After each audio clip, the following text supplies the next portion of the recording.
Welcome to the Nostalgia Factor podcast. Today we're finishing up our discussion on horror films that we watched during the month of October. And I believe we're going to be speaking about the new Flash series. A little bit of discussion on The Walking Dead. What else, Sean? How about Ash versus Evil Dead? Yeah, we need to talk about Ash versus Evil Dead, ups and downs. You know, we could talk about some other shit. You know how we do it. I did have a really sophisticated list of all the films that I watched, which I have misplaced. That's perfect. All right, let's go ahead and let's start this. Yeah.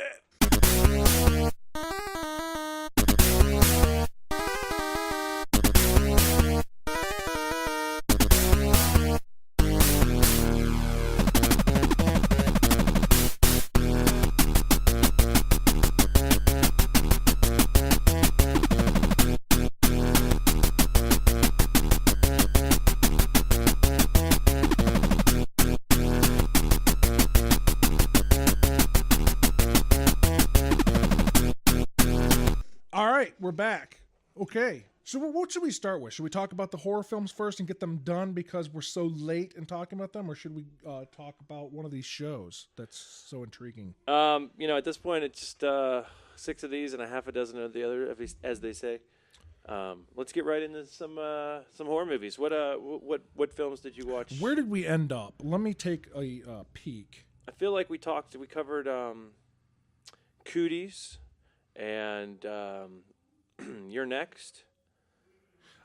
I think the last one we spoke about was Street Trash, which was totally badass. Awesome. Yeah, and I remember mentioning The Stuff in that same kind of vein of film. Did you happen to catch that one?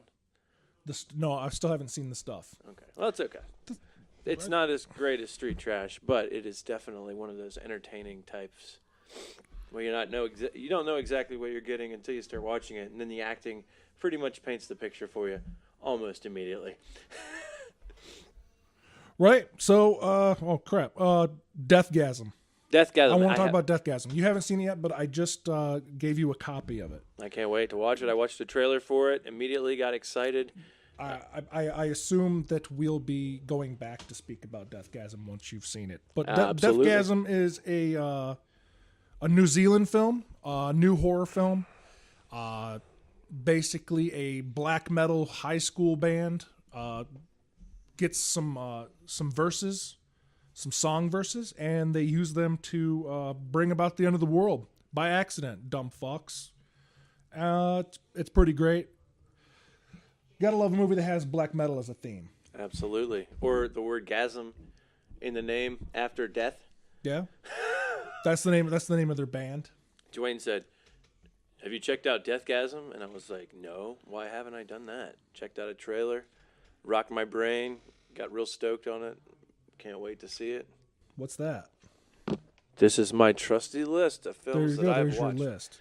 Wow. Oh my goodness. It looks like Sean's been busy, and I didn't even write all the Hellraiser movies. Again, the movies I was watching, I was trying this year to watch movies I've never seen before. Okay. Except for my final film. Everything else I saw this year, even though it might be old, might be new, mostly new, I'd never seen them before. And that's hard for me to do because I've seen so many horror films. Well, I've got some new watchers in my list here. For the very first time, I watched Willow Creek, which is Bobcat Goldthwait's film about the search of Sasquatch, which was... It's found footage, though, isn't it? Yeah. That's unfortunate. Yeah, it's pretty interesting. I watched Invasion of the Body Snatchers. Bobcat Goldthwait, of course, probably most famous, which shouldn't be most famous for, but probably most famous for his role in Police Academy films. Or the guy in Scrooged. But like I say, most famous for his role as Zed in the Police Academy films. He's got a voice that must talk. I'm so excited. Personally, my favorite thing that Bobcat has done is God Bless America. God Bless America. That movie is so brilliant. I like World's Greatest Dad. Oh, it's also so fucking good. It's an emotional film, but it also has a really lighthearted, dark comedy element, and the acting is killer. Extremely fucking dark. But it hit me in all kind of ways emotionally. I feel like I was more stoked and kind of revved up during God Bless America. So, The movie that comedy is so dark. It's literally a comedy about a dad who loses Spoiler his alert. son to autoerotic asphyxiation, jerking off to internet porn, autoerotic asphyxiation. And this kid is, of course, obsessed with like all kinds of fucked up shit, like pregnancy porn and scat. And he's just a fucking horrible person. This person's son was fucking shitty. And so he was stupid, and he was a jerk, and he was like an asshole. And the father's a meek kind of failure. As a beautiful writer, though, he's a failure as a really beautiful writer. So the hook of the film is this horrible fucking kid who is just a piece of shit, really treated people like crap, was into horrible fucking crap, and ended up dying by autoerotic asphyxiation. This father writes his son his suicide note. Right, and it saves. And it's beautiful. It's a beautiful poetic suicide note that this kid could never have written in a million years.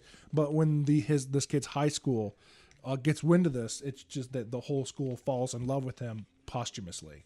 Right. And the father figures out how to deal with that. And hijinks ensue. Absolutely.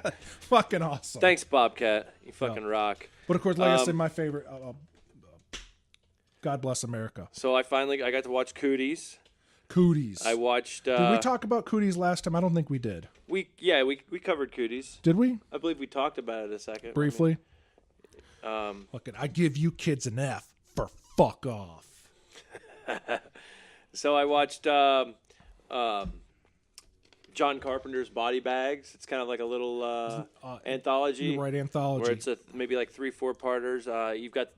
I know that one's hard to get a hold of. I haven't seen it yet, but I remember a long time ago seeing it at Best Buy and wishing I'd have bought it because it became rare. It's pretty neat because the first little story is told has cameos from Wes Craven as a creep who comes by the little. It's about a lady in a little gas station window, an overnight 24-hour gas station, and she's inside the little booth.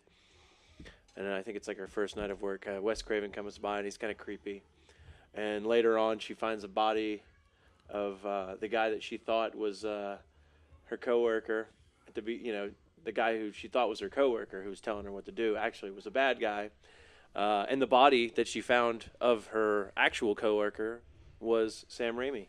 Oh, so that was kind of cool. And then Mark Hamill is the lead in one of the latter stories. Always good. Mark Hamill is interesting. Underrated actor. People kind of wrote him off for quite a few years there, but the best voice of the Joker, obviously. Batman animated series. Mark Hamill's the Joker. Very cool. I mean, iconically, he's the Joker. He's so good. What about so the thing I thought was really cool about Body Bags is that it's like Tales from the Crypt, where you have a host, and the host is the coroner, and it's John Carpenter, right, in a pretty good amount of makeup that makes him look kind of emaciated and pale and pasty. From the dead, and he's hanging out like drinking formaldehyde out of a martini glass. He's like, all these dead bodies dying from natural causes, natural causes. Ooh, here's a good one. And it's he's kind of like the crypt keeper in that he tells the stories. Right on. Checked out Final Girls. It's a new film this year. Did you see Final Girls? No, I haven't even heard of that. Okay, so Final Girls is about a girl whose mother starred in a film that's like the original, like Friday the 13th. And her mother was... so she's a slasher film actress's daughter. She is a slasher film actress's daughter.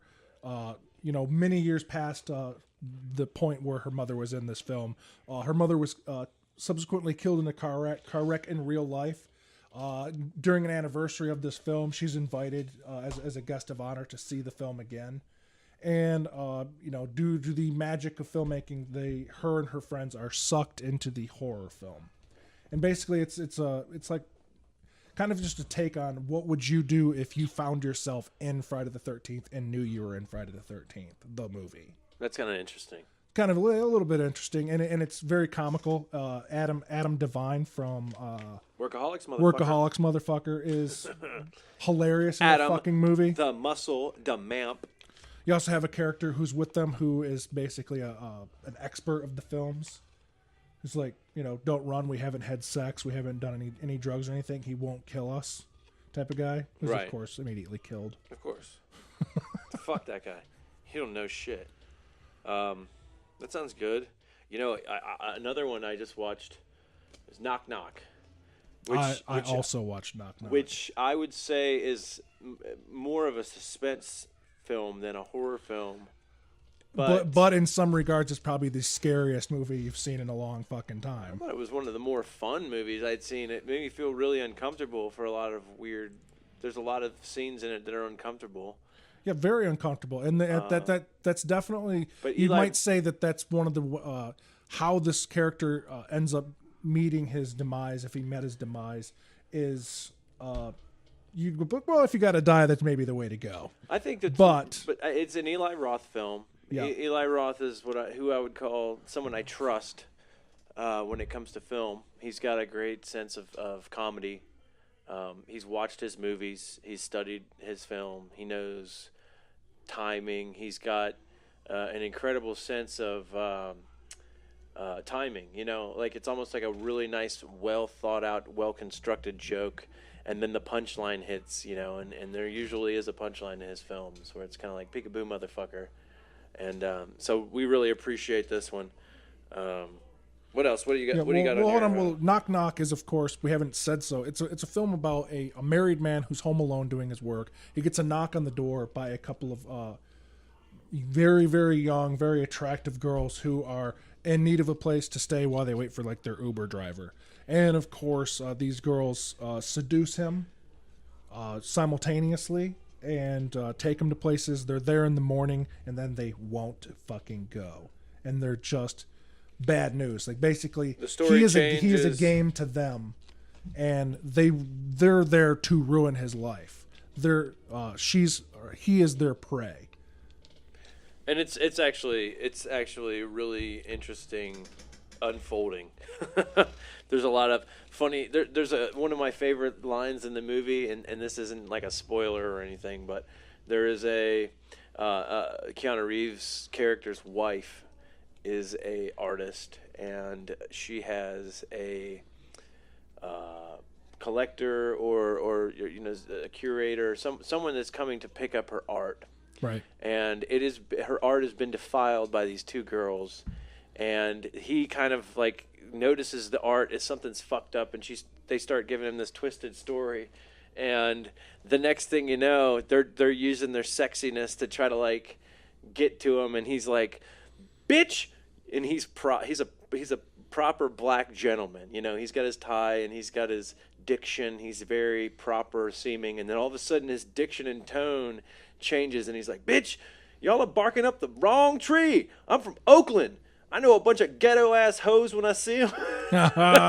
And he's like, and come to think about it, he doesn't even have a niece. Who the fuck are you? And he starts like, "What the fuck?" And like all of a sudden you've got a completely different character, which I thought it was really cool. So the next film I saw was also by Eli Roth. I kind of had a double feature, so I probably watched Knock Knock around the same time as Green you. Inferno? The Green Inferno. Oh God! I just provided you with a copy of it. Absolutely. Highly underrated. Like this movie's been given a lot of shit, I think, because it's so similar to Cannibal Holocaust. Well, but here's the thing. It's been a long time. First of all, yeah, it's been a long time since we've had a good cannibal movie, an Amazon cannibal film. I mean, how fucking long has it been? I don't know. Ravenous. Ravenous is a cannibal film, but it's not Amazon. Right. It's not a fucking Aboriginal tribe Amazon thing. That's a different kind of thing. Well, here's an interesting tidbit. I don't know if you know this, but this is the thing about the Green Inferno to me is that it's paying homage directly to Cannibal Holocaust, because in pre-production that was the name of the film. That's what they titled Cannibal Holocaust, was Green Inferno. Is that right? Yes. I actually did not know that tidbit. Yeah. I found a couple other things really interesting. Was that there are the indigenous tribes that are used in the filming of this movie, which I have not yet seen, but I've read some about it. It was the first time that they've ever been involved with anything like that. They've never seen a movie. So Eli Roth showed this group of folks the original film Cannibal Holocaust, and they had a great time with it. They were laughing. They thought it was a comedy, and one of the crew was actually given the gift of a 2-year-old child as a token of appreciation that they came down and got involved and let these. I can't take this. He's like, yeah, that's great. And the guys all look at him kind of like, bro, you hate kids. You hate kids. That's the reason why you can't accept this baby. You hate kids. Green Inferno also stars Lorenza Izzo, who is I don't know if it's his girlfriend or if he married her. Yes, she's also in Knock Knock. She's one of the main girls in Knock Knock. Yeah, Right. she's the darker. Is that his wife or Yes, his girl? it's his wife. Yep. Gorgeous. Also, the whole cast of, Treacherous bitch. of Green Inferno. Excellent cast and very very visceral movie, but also very goddamn funny. And if you're into seeing people who are dumbasses get their comeuppance, this is a great movie for you. This is kind of a...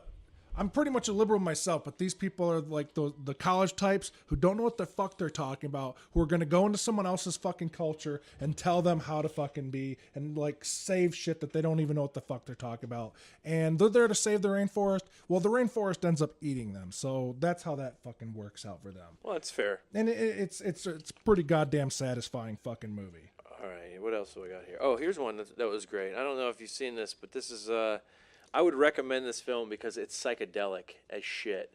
And the lead actor, who is just amazing in any role, every role he's been in, he is given so much more than any other actor as far as preparation and performance. And that is, of course, Cliff Howard. Cliff Howard, of course. I'm sorry. Cliff Howard Jr., actually, the second. Well, I'm talking about Crispin Glover. And the movie, hell yeah. The movie is the remake of The Wizard of Gore. Oh, hell yeah. This movie is fucking awesome.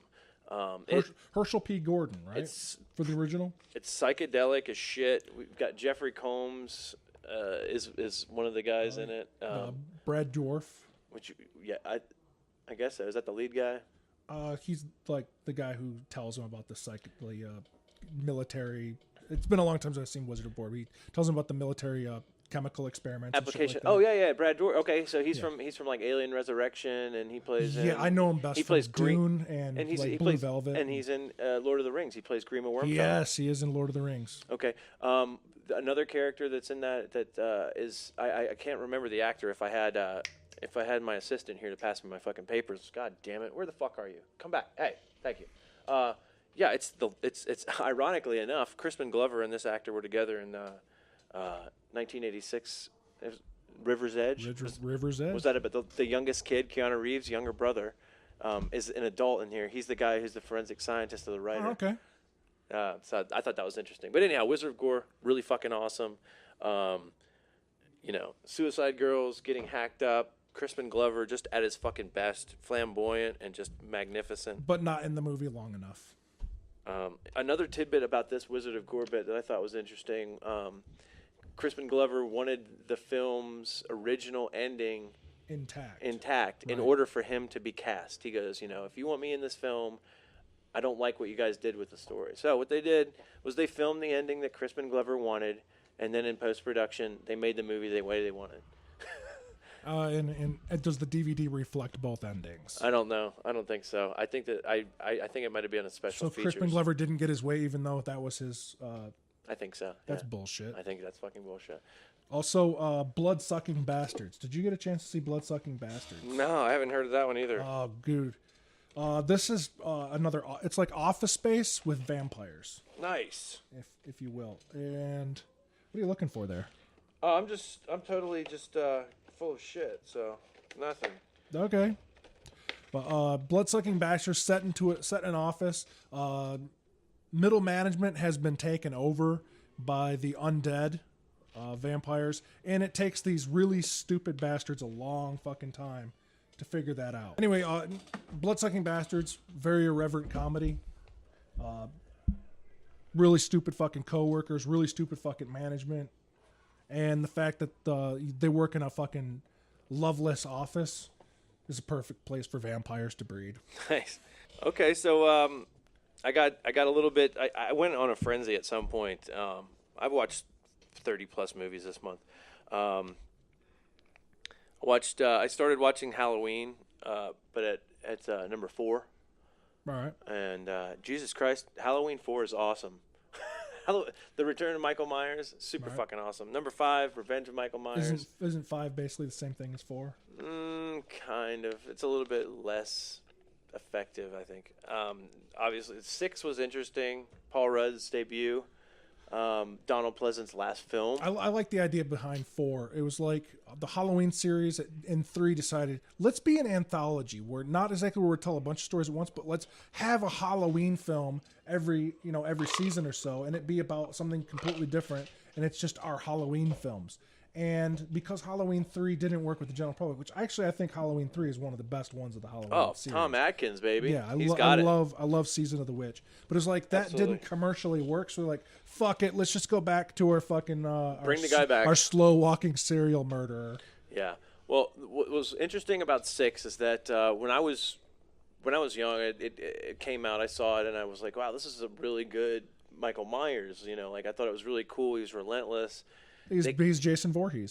They kind of elaborate about this cult that may be the root of his evil, and that it's a dark experiment. So I'm watching it, and how does that play into it? Because Michael Myers was just a little kid. What happens was it's like a non-canon part of this franchise. What is that, 6? You mean? It's 6, yeah. And what's happened here is, they made this film, and there was just, like, I want to say 13 different, like, rewrites.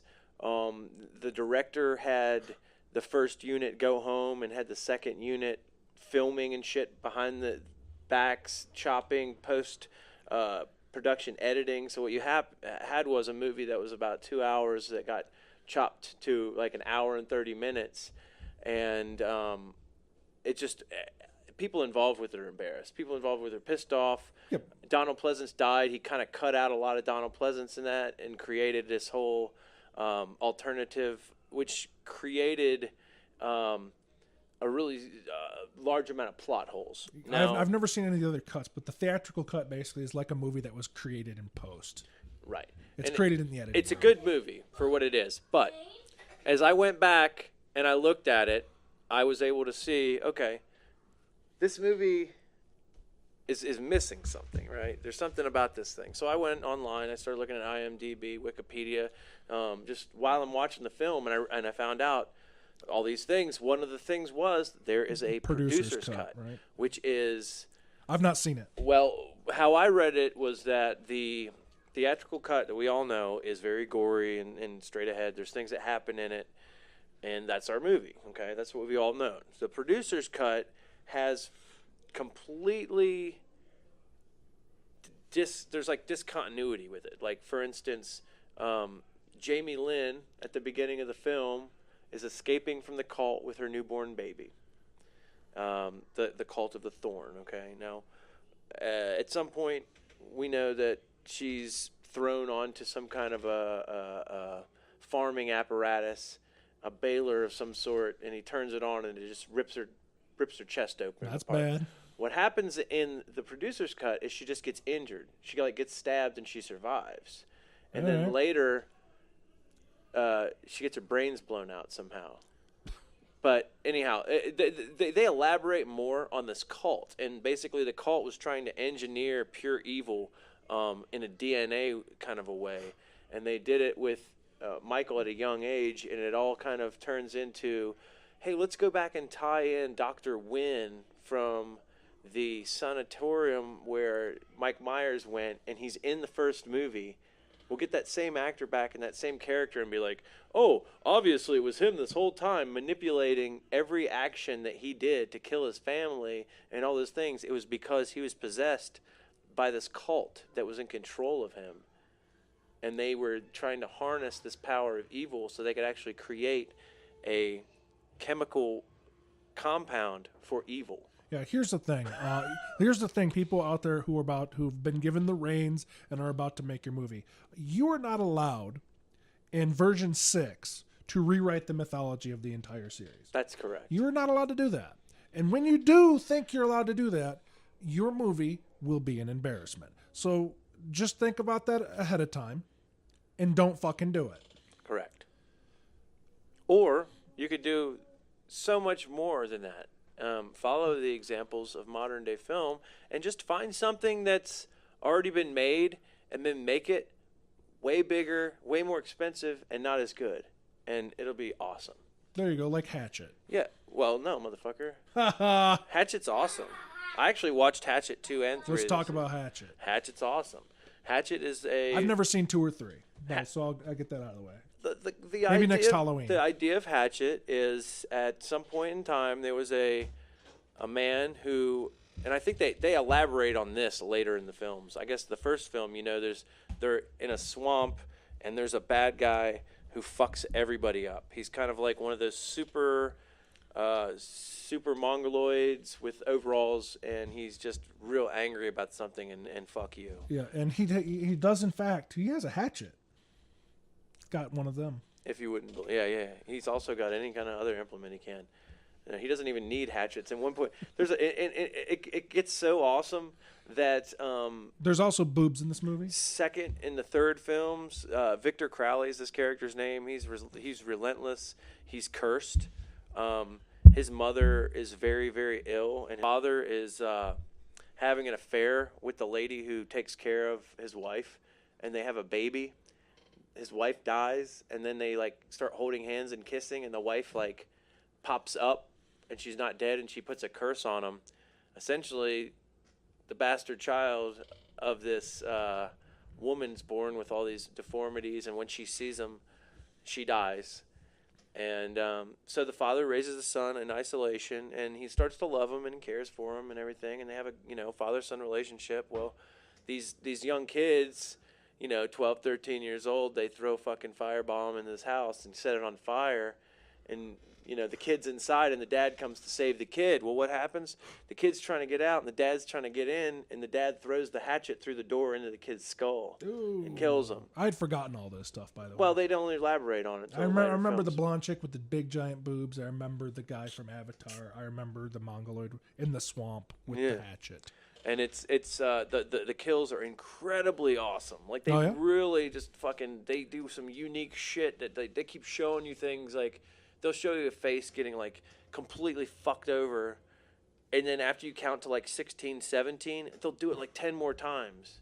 He was bludgeoning 17 different kills. No, 17. He's bludgeoning a man, and you're like, okay, cool. They just showed me 6 blows, and now this guy's face is starting to cave in. Yes.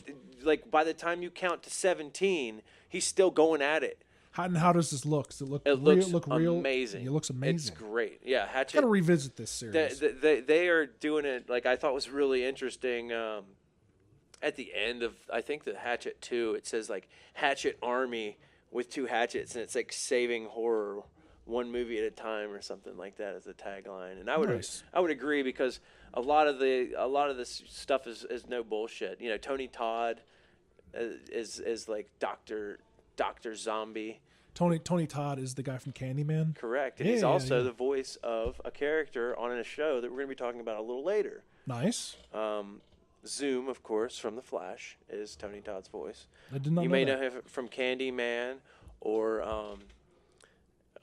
he was in Final Destination. I was going to say Final Destination. Right. He's been in a lot of other films where he kind of plays any creepy black. He has an iconic voice, and he's very tall and intimidating. So it's very interesting. I would recommend Hatchet. Another thing that I started doing was I watched the Hellraiser movies again, and I got into fucking. I meant to get into them. 6 I or had 7 them in queue, but after the one that has Craig Schaefer in it, I think that's 5. After Bloodline, I started kind of having to do. I haven't seen any of them after 4. I saw 4 in the theater, and I haven't seen any of them since. There's an interesting nuance to these films. They create. What is the theme of the ones after 4? The puzzle box is still in the hands of some fucking idiot who thinks that it's not a conduit to hell. They open it, shit goes wrong. But there's one that's really cool because it's what happens to Angela's. Is that her name in the first? I'm thinking maybe it's Lord. Sleepaway Camp. Anyhow, maybe it's Lori. I literally have not seen a Hellraiser movie since I saw 4 in the theater. Oh Christ! Well, I watch Hellraiser and Hellraiser 2 more frequently than any others one. But at some point, the girl from the first movie is in a relationship in the future, and it's like some kind of scenario where she doesn't make it. There's a car accident, and she doesn't make it, and there's all these like things happening to this guy in his life, and the box is in play, but he's not really in control of any of it. And it turns out like there's a kind of like one of those twists kind of things where he's been involved with all the things that he's responsible for, all these things in his life that have been causing him problems. He's like, yeah, the girl that I like's dead. Yeah, you killed her. Oh, the dude that I like, he's something bad happened to him. Yeah, you killed him. This happened to this person. Yeah, it was you. Fuck you. And that was kind of cool. I watched Final Destination 4 and 5, which were pretty good. I'm a fan of the Final Destination franchise. These series, I cannot believe you even just said that. I didn't know 4 and 5 existed. I saw 1 and 2. I think I might have known 3 existed, but I didn't know about this 4 and 5 I think shit. 2... And so many horror series do this. They just keep going far past I'm paying any attention to them. Well, what happens is at some point they create a very, very beautiful thing with this Final Destination picture. In 5, spoiler alert, motherfuckers, it's a prequel, and you don't know it until the end. It's really cool. And then, like, they show the beginning of the first movie kind of thing? Well, yeah, it's kind of like the guy is a chef, and he's in a relationship with his girlfriend, and they're on a he's also part of the sales team that's going on some kind of, like, weekend work conference and on a charter bus, and they're parked on a fucking bridge, and the bridge collapses, and he sees it. So they get off, and everybody dies. They all die, and then at the end of the movie, when he's with his girlfriend, they decide, like, I'm going to Paris to be the chef. I'm taking my internship. I want you to come. So he sits down on the airplane, and he's sitting there with his girlfriend, and everything's fine. And then you hear somebody panicking, and the kids get off the airplane, and then the guy's like, wait, what's going on? And he's like, some kid, and they start taking off, and he's like, some kid had some weird feeling that the plane was going to blow up. And then it shows him take off, and then he fucking blows up. And then it's like, wow, what a great way. And now they don't ever have to do that again. So for you, the case is fucking closed. And it's cool because I like the idea of... no 6 is what you're saying. No 6. And if they make 6, then fuck them. Here's my question. Final Destination and Final Destination 2 were both quite impressive films. Absolutely. And especially the beginning of 2. That scene on the road, elaborate interstate. The scene on the road, this elaborate interstate with fucking like beams flying into people's cars and shit. It was fucking brutal. Well, guess what? It looked badass. Like that had to have been a very expensive thing. Guess what? But now we're talking. They do 1 that second, in I every have movie. a question. I understand that. So, but as we go on, less people are involved. I'm almost guessing we're talking about direct to video at 5. So, how elaborate and how good are these kills? Amazing. Really? Yes. In 3, it's a roller coaster theme thing where the kids are at they're at like a theme park, and the roller coaster goes off, and because of that, all kind of other chain reactions happen. And then the deaths are really cool and innovative. Like people like I think in the first movie and the second movie, there's a little bit less. I mean, the girl in the second movie, their protagonist, kind of like sees things coming. Maybe by the later films, like. I think in the 4th movie, The Final Destination, the character is starting to visually see things happening, like clues, but he doesn't know who's going to die or where it's coming from, but he'll see little tidbits.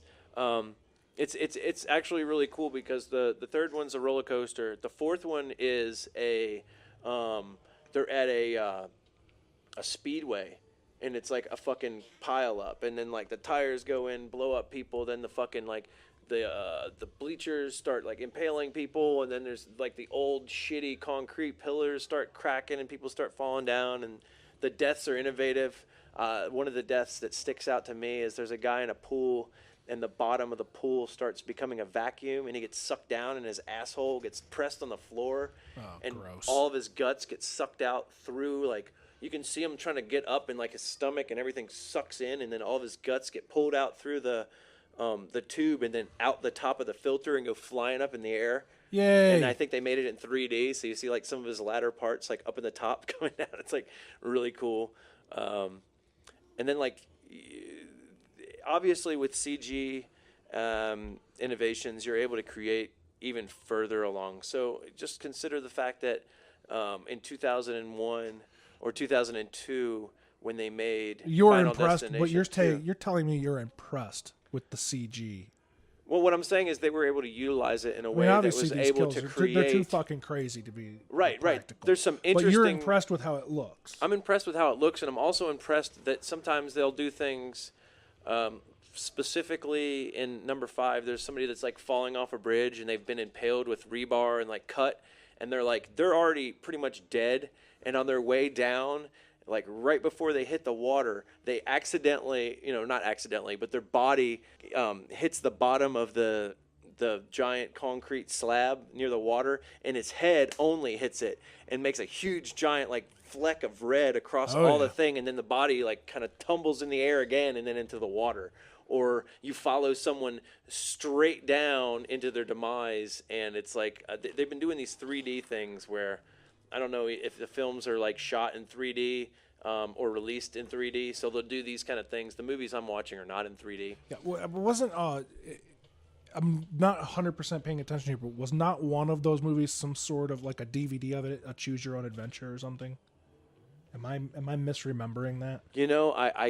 I do think that you're right about that, and I feel like it may be number 3. Okay. When it's not choose your yes, it's and that's like, the last time I heard of it. Like you tell me there's a 4 and 5, I'm in disbelief. You actually were the one who showed me number 4. No way. And I never heard of 4. It's called The Final Destination, and you gave it to me, and it was I've definitely labeled never Final seen it. Destination 5, and I watched it, and I was like, oh, this We're is not. 4. I'm not gonna admit that I download movies, but sometimes maybe I've downloaded something and. Oh, I don't think you downloaded it. I don't How think. the fuck are you? What are you talking about then? You were just. I'm fucking with you, obviously. What the fuck? Okay, I want to talk about Bone Tomahawk for a minute. Okay, Have you let's do that. Have you heard of Bone Tomahawk? No, but everything that you've been saying, like, I love that listeners out there, if Duane says something, you've never heard of it. If Sean says something, yeah, of course you've heard of it. Sean doesn't know anything.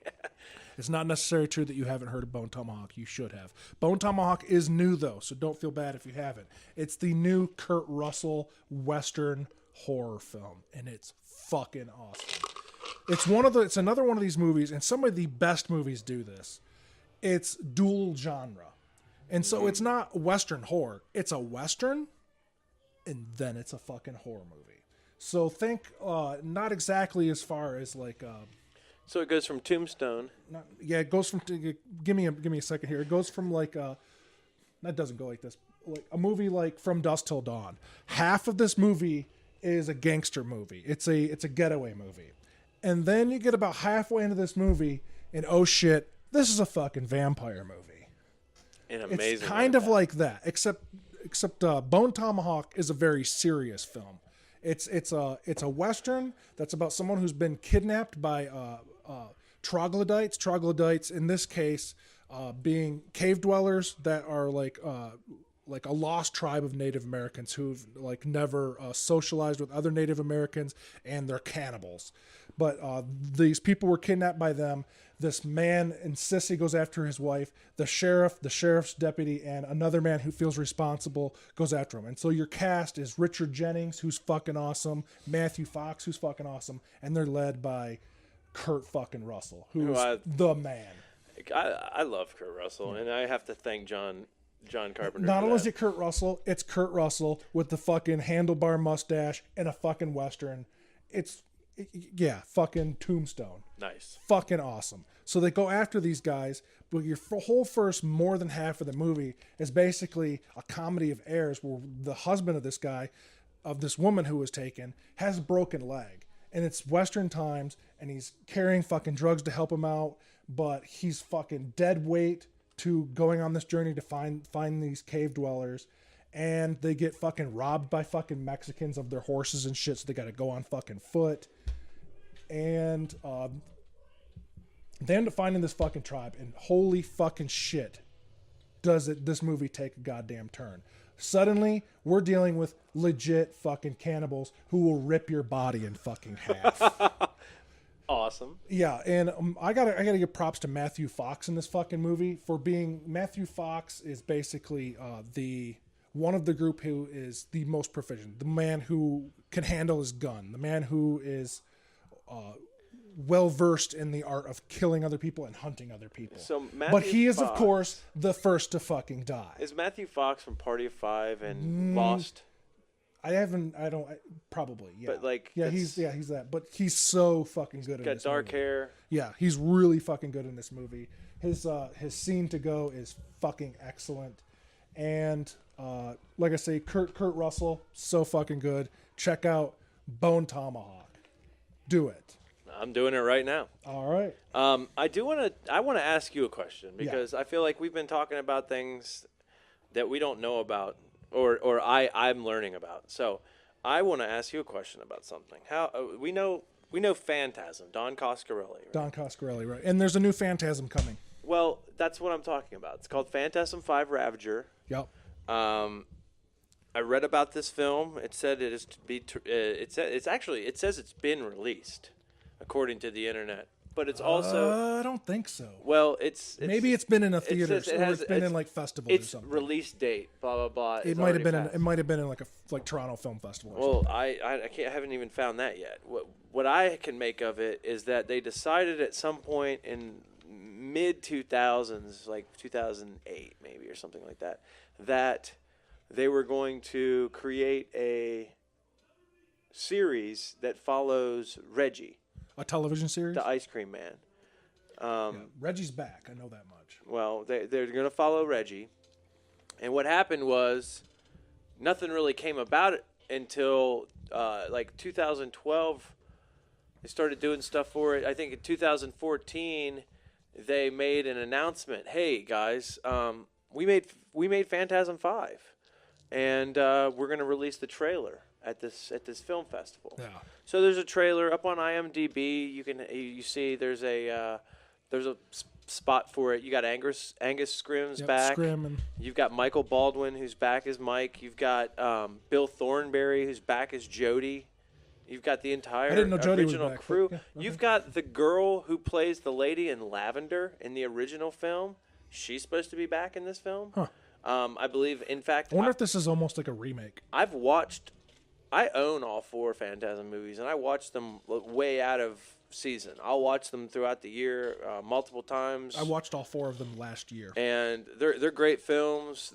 They're definitely fan films. If you don't like Phantasm, you're not going to like the fucking films that follow Phantasm. As much as I like them, they're not my favorite Don Coscarelli film. Well, I mean, I'm sure you're going to say Bubba Hotep. No, I'm not. Oh, you're going to say John dies at the end because now it's 2015 and we fucking have John dies at the end now, which is an incredible book by David Wong. If you haven't read John dies at the end, I recommend it.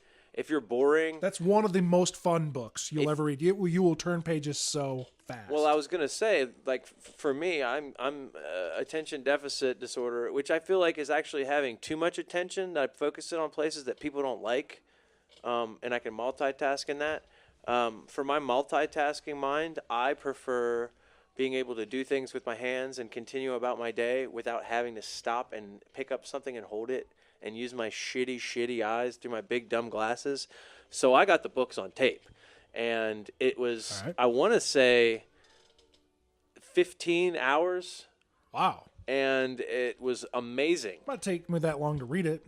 Yeah, I mean, it's a really good read, like Duane was saying. Don Coscarelli did an amazing job at adapting it for film because there's so much fucking stuff that happens in that book. There's no way to make it into a 2-hour movie. Yeah, the movie is maybe 40% of that book, maybe 35. It's not. Not much of that book. But one of the things that I will say, even though that you made a great point, there's 40% of what happens in that, but I'd say that there's about 80 or 90% of how things happen in the book that he brings to the screen. Like what you're seeing on the screen is how the shit feels. I think it's it's adapted extremely well for how little money they obviously had, almost no money to do it. But the cast is really fucking great. The effects are fucking are really fun, and it's adapted well for the screen for how much they had to do it. Oh, yeah. If Steven Spielberg would have done it on like an Avatar budget, you would have had much more. It might have been even better, but knowing how much they had to make it for, it's an amazing adaptation. So it's 2 weeks after Halloween, 2015, and the release date for Ravager was supposed to be on Halloween. All right. To what? To home video? Or? It just says release date. Yeah, I don't know. So to me, I thought that was going to be in theaters. I kind of forgot to look at it. I remember seeing the trailer for that, well, I don't know, 4 or 5 months ago. So my question, and I'm sure that people like me who are fans of the film franchise are curious. Is this a fluke? Because I've gone on online and typed in a lot of things in Phantasm, and it's like, there's Phantasm 5, the final battle with, final spelled with PH, to go with the Phantasm. What do you mean by fluke? It may be it's bullshit. It might be fucking bullshit. No, that people are saying. Unless it's Don Coscarelli fucking with me personally, because I saw a video of him saying, "Here's the trailer for the new movie." Well, here's something really cool, and I want to tell this to people out there who are watching John Dies at the End now because we just fucking gave you that gift. Maybe he only filmed a trailer. He could have done that if he wants to fuck with us, fine. But it's not the internet fucking. Well, no, I'm saying it could be people on the internet making this hype and making these things, and that the release date isn't going to be this, and who knows. I just want it to fucking happen so I can put it in my goddamn collection and enjoy it. But here's something really interesting, and the fact that you brought up John Dies at the End, with Don Coscarelli as the writer and director of this film, he knew right in 2012 when the film was made that they're making Phantasm 5 fucking Ravager.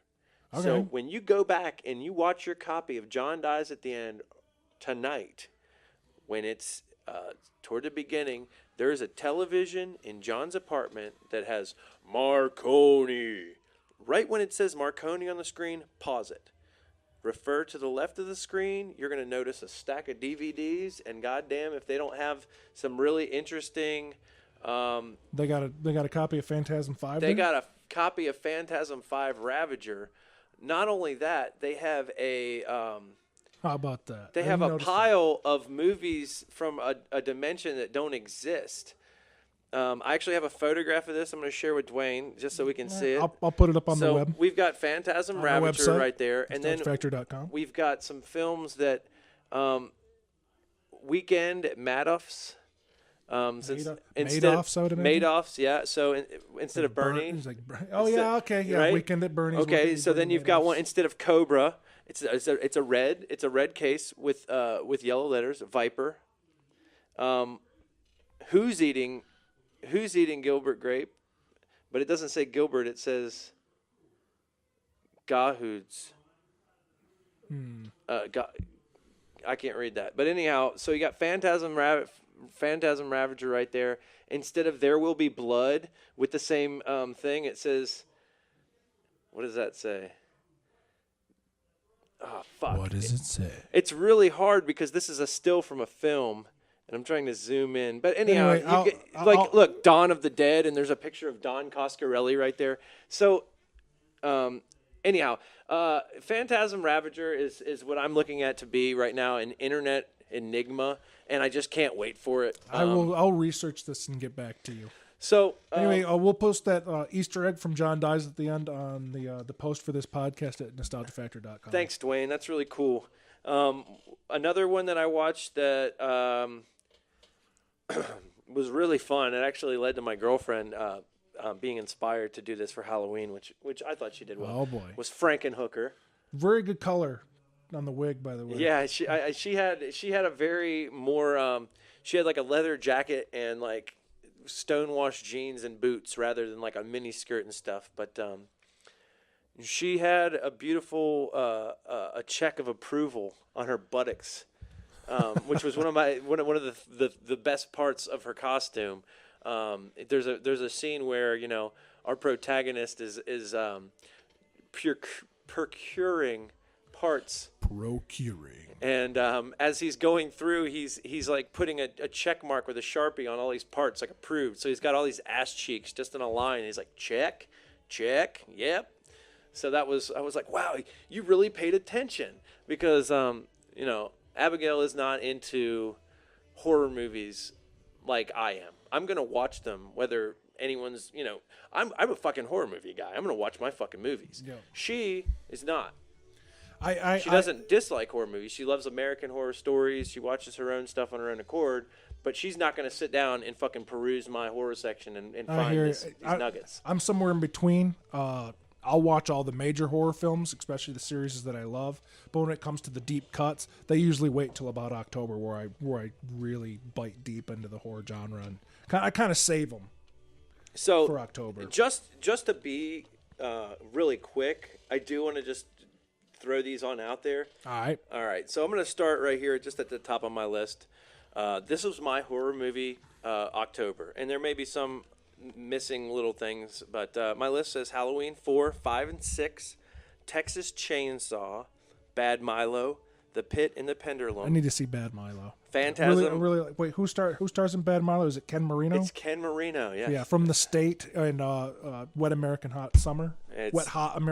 He's hilarious. I love that guy. Have you wait? Speaking of which, have you seen the sequel to Wet Hot American Summer, the television series? I haven't seen It's on Netflix. I haven't seen Wet Hot American Summer. Oh, dude, it's basically The State guys I haven't seen that and either. Janine Garofalo.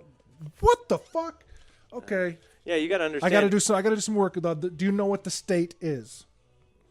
The State is. Wait, does it have those two Michael guys? Yeah, well, yes, Michael Showalker and Michael Aaron Black. Yes, I've seen but that. But also yeah. Thomas Lennon and okay. Marino. Yeah, it was a sketch comedy show on MTV. And it was like in the early amazing 1995, 96? Yeah, around then. Yeah, I remember that. Amazing fucking sketch comedy came out of that. Those guys went on and did a movie called Wet Hot American Summer. Fucking awesome. Great stuff. And on Netflix now is the televised sequel, which is I think it's like 8 episodes of Wet Hot American Summer, the sequel. Actually, it's the prequel, excuse me. Nice. To that film. And it's also pretty fucking great. So, sorry to interrupt you. I need to see Bad Milo because he's in it, and I really like that. Oh, it's funny. I got Phantasm 1, 2, and 3, Invasion of the Body Snatchers, Cooties, Body Bags, the remake of Poltergeist, You're Next, Final Destination 4 and 5. I also saw the remake of Poltergeist. Did we not cover that we in the talked last about episode? that, yeah. Let's fuck that movie. But I believe I watched it since then. Right. I had seen the first parts, and after watching it, I agree with you 100%. Why does this exist? Why does this need to exist? How much money? It takes a lot of money and a lot of effort and a lot of collaborative effort by very talented artists to create a fucking movie. And if you're going to do that, I'd like there to be a reason. Well, so here's a couple more. One that falls kind of in that category that I would say, it may be unfair to say that, but Wormwood, I feel like kind of falls into that category. Wormwood. You're Next, Final Destination. Wait, let's talk. Hold on, Wormwood. Okay. I saw Wormwood as well. Wormwood is a Australian zombie film. It's an exploitation film, so it has that quirkiness of being an Australian movie. Wormwood is an Australian horror film, Australian zombie film, and like all exploitation films, it has that fucking weird quirk, that weird look, that weird amount of acting, all those fucking Australian accents that are undiluted through people who are professional actors, like Russell Crowe and Naomi Watts and what have you. It's like the real deal Australian fucking. Or how about all those dudes? Hugh Jackman, Sam all Withers. Those guys. I didn't want to name them all. Fucking Nicole Kidman, Tom Hardy. Is Tom Hardy Australian? I don't think so. I think he's English. He just got into fucking. He could be. Who knows? He just got into Mad Max. He's a bad motherfucker. Tom Hardy's the shit. But anyway, Wormwood is exploitation. It's fucking goofy ass. It's a fun movie. It doesn't pay off for how cool the poster looks. The poster looks like it's post-apocalyptic, almost like Mad Max kind of thing. It is not that. It is a zombie film, and it has two weird things about it. One being a girl who is injected with something, and this allows her to control zombies with her mind. And those scenes are very fun. She controls a zombie to kill the scientist who's experimenting on her. Pretty cool. The other thing that's really strange for this movie and unique to it is that all gasoline has been rendered pretty much useless, or at least that's what it seemed to imply. However, they figured out that these zombies during the day, during the night it's not this way, but during the day they're releasing gases and fumes that they can use to fuel their vehicles. Pretty fucking weird, right? Yeah, I watched it and I was kind of like, I don't know about this one. I like zombie movies, but this one I don't like it so much. Yeah, it's just a little. I thought it was a little boring. It was a little. I got that one right. A little much. That's on my list after Poltergeist. But if you need an exploitation film, I don't know, and you've already seen them all, how many more zombie movies do you really need to see? But you could always go back and watch Dead End Drive-In, which might be the better choice. Oh yeah, Dead End Drive-In's real. So I got Hellraiser 1 through 6. I watched Reanimator and Bride of Reanimator. The Shining, Willow Creek. Is Bride of Reanimator the direct sequel, or is there more Reanimators? There's 3. And that's amazing, considering that's literally H.P. Lovecraft wrote, what is that, like a 26-page story at the most? It may be like that. It may be a little bit longer than that, but it's a short story, and they cover a lot of ground in all the films because what they literally I have it in my bag, actually. They don't follow the story directly. They adapt aspects of the story. You got Lovecraft right there. Yeah, I do. Gorgeous. Yeah, here. Herbert West Reanimator starts at page 50. Probably gets about 75 or so. There's 75. Maybe 80 or so. 80. Yeah, I guess it is a little bit longer. I don't know. Oh, nope, hold on. There's variations of the story. It goes to page 80. So 50 to, it's a 30-page story. Yeah, and it goes through a lot of things. They definitely take directly from the story, but like if you read Reanimator for, I don't know, 3 paragraphs, and then you see Jeffrey Combs, you're like, hey, wait a second, this guy doesn't have blonde hair and blue eyes. What's up with that? Lovely bubbling cauldron orange soda you've provided me. Thank you very much. Yeah, no for problem, that. sir. So with The Shining, Willow Creek, one of my favorite sci-fi horror hybrids of all time, Event Horizon. I watched Feast Trilogy. I love Feast. I love Feast. God damn it. I love the bartender, Clu Gallagher. Just fucking so cool in those films. Gulager, excuse me. Okay, so that was it. We had Duane actually turned me on to this concept of, we'll watch our shows and we'll keep up with our series. Right. But we're going to watch our fucking horror movies when we got the goddamn shit going. And that's just what we did. We recommend that you don't always wait till October to do that. So if you're behind, get your fucking VHS out, go to the flea markets, get your shit together. Let's change the topic. We can stay in the genre. Let's do it. Ash vs. Evil Dead premiered on Halloween night, 2015. I was not there. Duane was not either because we were in a fucking rock and roll goddamn.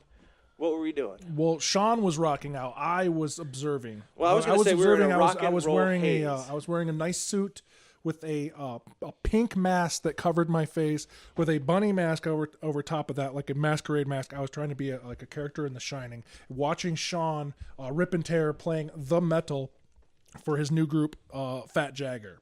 On Halloween night, the same night that Ash vs. Evil Dead premiered. And I did mention that night, you do realize what we're missing. Oh, I fucking knew. And throughout my performance, I was like, wow, I hope Evil Dead and Ash is good. I kept thinking, there's been a lot of anticipation. Duane told me a few years back, they're making a Evil Dead 4. That's what I heard. And I've been hearing this over and over. Oh, yeah, Evil Dead 4, Evil Dead 4. This is great. This is great. We've been waiting for so long to see what happens when Ash comes back from Army of Darkness. Duane's like, they're going to make Ash a hot chick instead of this fucking guy. They're going to make him a chick. So let's do that. And I say, fuck it. It's endorsed and funded by Raimi. It's approved by Bruce Campbell. Ivan's involved. We're getting the old school squad back, Let's make another Evil Dead movie. Okay, cool. It's not going to be Evil Dead 4. It's going to be a reboot. Okay, let's take it for what it is. We're fans of this shit. It's for us. They're making this movie for us. Okay, let's go see it. And it was so fucking real. I loved that movie. There was not there's a lot of safety net in the humor and the slapstick elements of the Evil Dead trilogy that give you an opportunity not to be shitting your pants because you're so fucking terrified that the evil is coming for you. There's a very tangible, invisible threat in this film. Yeah, the new one is pretty light on the comedy aspects of it, but there's some funny parts. It brings it, like, as jaded as I am, as many horror films I've seen, in the theater, I was literally holding up my hands over my eyes, like, oh my God, because there's certain things I have strong aversions to. One of them, the main thing being hand trauma. Hand trauma, whenever I see that, I have a very visceral reaction to that. And there's some heavy, hardcore hand trauma in the Evil Dead remake. When there's some sound effects that are just absolutely beautiful. There was a scene where she's cutting her face off with broken glass, and just the sound of the scraping against the teeth and bone, and the fat tearing from the muscle going, and you know what it is. You know that it's something that's gonna fuck with you when you see it. And good God. Anyhow, okay, so we got that, and we're like, okay, well that was great. I hope we get more of that. By the way, they gave us the Evil Dead, despite there being a TV show. I do want more of we stayed in we stayed in the theater through the credits. We got Ash's approval at the end. Yes. Groovy. And I was like, nice. Okay, great. Well, I miss Ash. When are they going to make Evil Dead 4? When are they going to continue this fucking this amazing, irreverent roadmap through time and space with this character? When is he going to come full circle? He is. We're going to make a series now. 2015, Star's going to present Ash versus Evil Dead. Well, goddamn, I got it on my calendar. October 31st, 2015, Star's Network. Right. So in my mind, okay, here we go. This is the answer to all of my things, you know. Like I've been a fan of this. Obviously, one of our first podcasts, if you've been following us, was about Evil Dead 2, Evil Dead, and Army of Darkness. I said Evil Dead 2 first because I'm a fucking jerk off. I believe it's both of our favorites. It's the quintessential film for me because it creates so much stuff, and when I absorbed that into my little brain tissue, I was still evolving as a person and as a biological entity. So it's part of my DNA structure. It's part of who I am as a person. Identifies with Evil Dead 2, the way of Ash.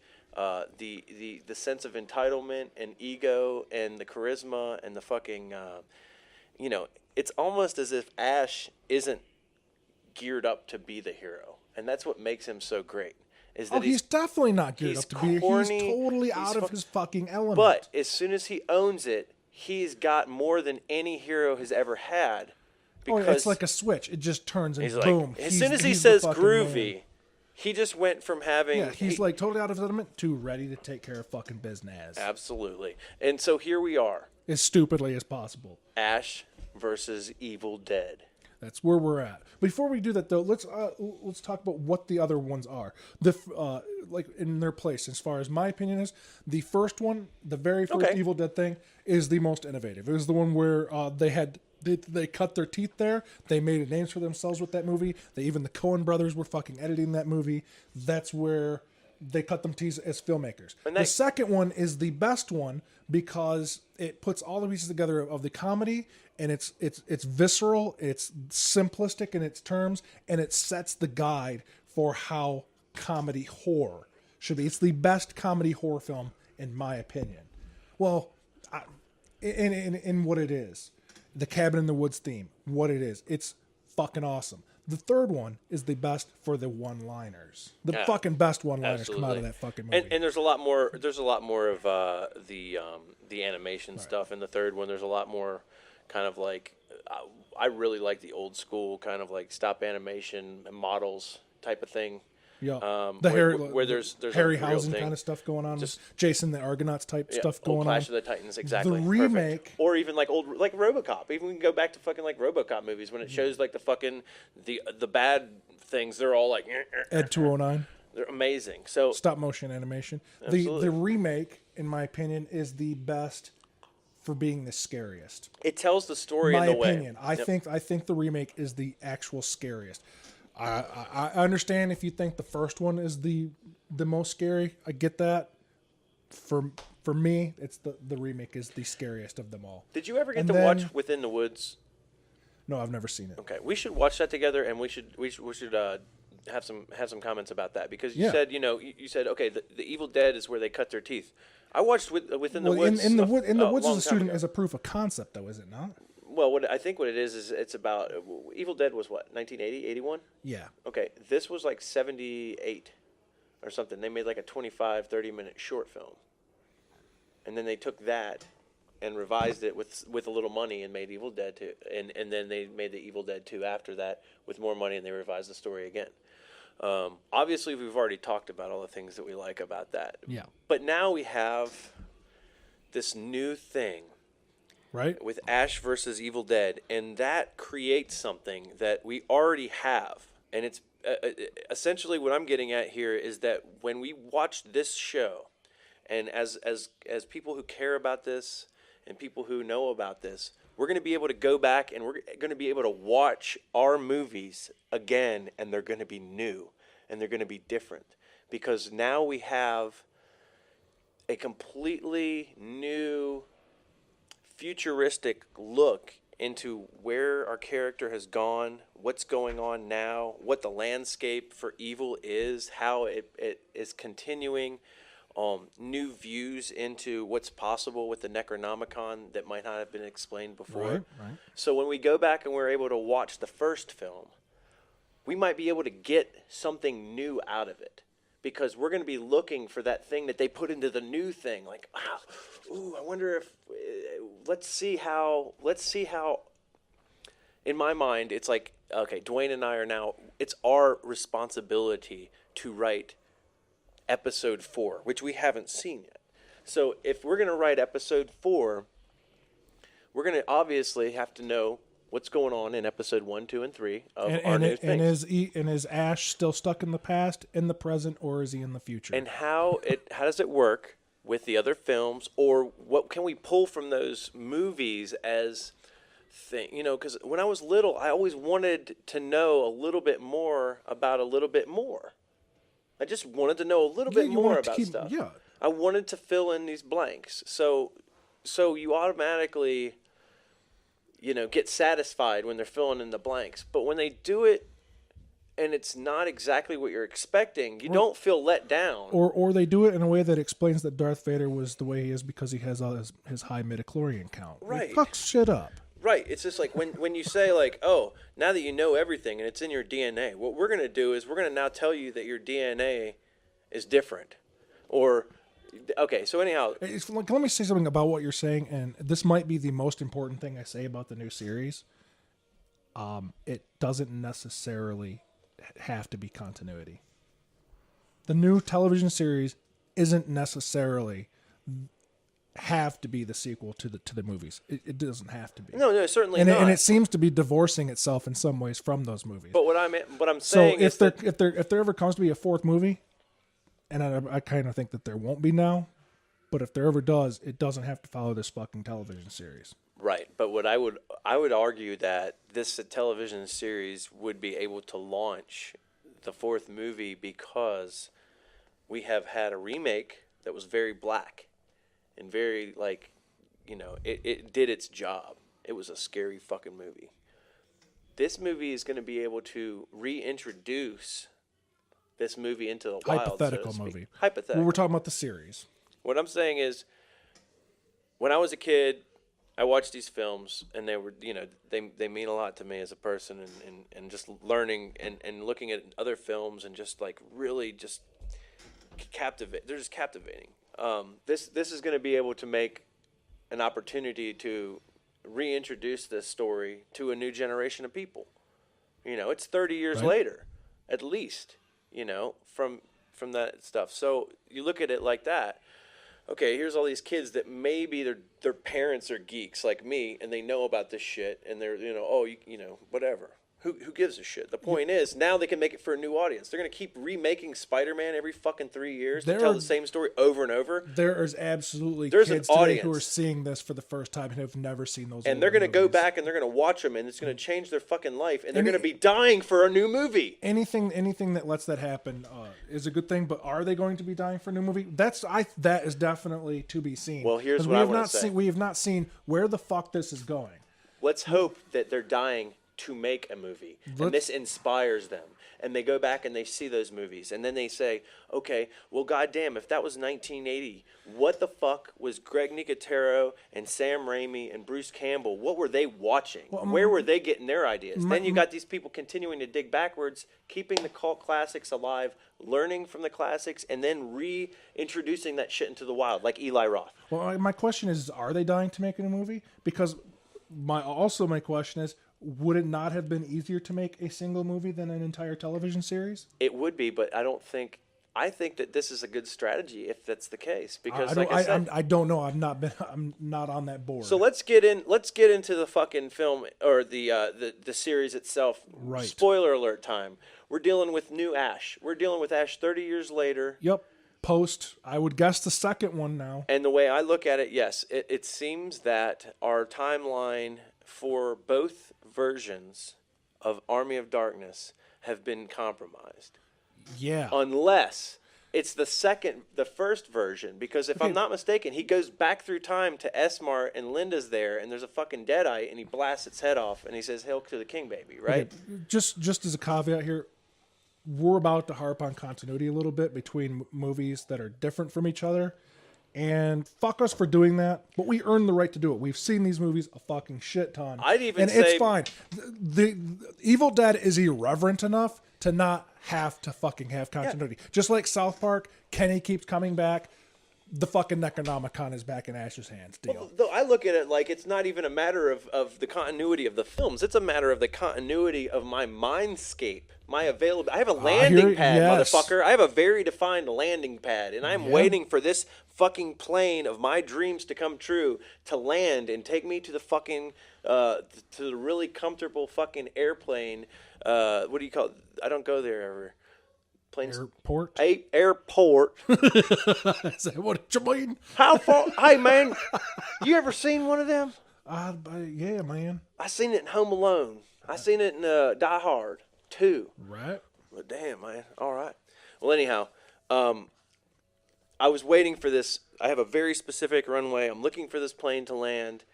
And when it does, I'm so fucking happy. I swear to God, like right off the beginning. I don't know if you knew this, but I fucking certainly did right off the bat. It was like, and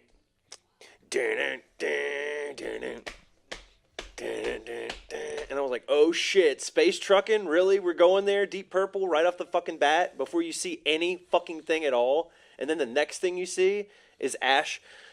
It appears to be the Evil Dead 2. I'm gearing up. I'm figured out a way to create an apparatus so I have a chainsaw hand. I've got my sawed-off fucking holster over the shoulders, the straps across. We're working it. It pans out. He's fucking tucking in his fupa because he's an old fucking middle-aged douchebag. Yeah, looking good.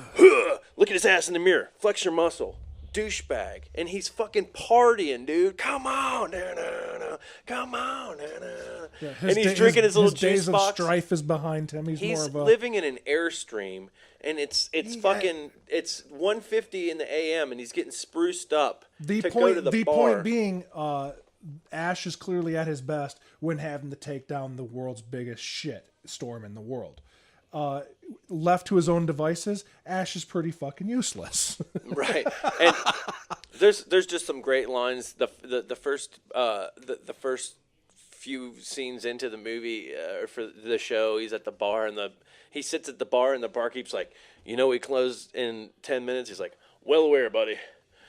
Send me down a Moscow Mule and 2 of whatever she's having. And there's a lady there, and he tells this story about how he saved a kid from the train. And anyhow, he has an encounter with the Evil Dead immediately. He's banging this old lady in the bathroom, and she's coming. She's coming. I'm coming. Banging her winded. And he's like, yeah. Oh, he's old. He's got a wooden hand now. And he's like, yeah, you like my wood? Smacking her ass. Anyhow, she flips her head around and and we're coming for you. So it's like immediately you had this comedy. You had this very Ash is on the way, and I just absolutely love this opening for this. This got me. Despite anything that follows, this got me. I love this. I am so fucking happy because you got space trucking in the black introduction. It goes to Ash. He's rocking to it in his Airstream. He gets out into his fucking vehicle, space trucking on the radio. He's singing along. He gets out of the vehicle, space trucking, still going through the goddamn bar speakers, and you can hear it in the parking lot. So you get to listen to this whole song for the entire, like, the continuity of that 4 minutes. And it leads in to him going straight into a sleazy scenario to get some pussy. And the thing that I thought was awesome was that right before he leaves, he throws on some aftershave and he reaches for a Magnum condom, and then he double takes and he grabs 2. And I was like, that is fucking hilarious. Ash is literally just like, I'll go to the bar and see what I can get up. So we've got that, which is, I don't know what you think about this. I think it's safe to say that he is more animated now more than ever. Yeah, he's more Bruce Campbell than ever. He's taken on all this shit that Bruce Campbell's hamminess has taken on since doing Ash in Army of Darkness. Like all those B movies he's done. My Name is Bruce. Fucking Burn Notice, all the fucking Comic-Con appearances and all, like. How about Alien Apocalypse? Yeah, all that shit. Like his interactions with fans, behaving as Ash, sort of, at Comic-Cons, meeting people. He's inhabited that now, and that has become part of the character now. All the Bruce Campbellness of Bruce Campbell. And he's a man of cameos, too. Is become more into Ash than we ever knew was a part of Ash before. He made Spider-Man 3 awesome for me. Yeah, all that shit. Isn't that the one where he's in all the Spider-Mans? Yeah, he's in all the Spider-Mans as different people. He plays the French guy who's like trying to help Peter propose. He's like, no, yes, no, okay. It's just, anyhow. So you have that, okay? So that creates this. This creates the opposite of what the movie created.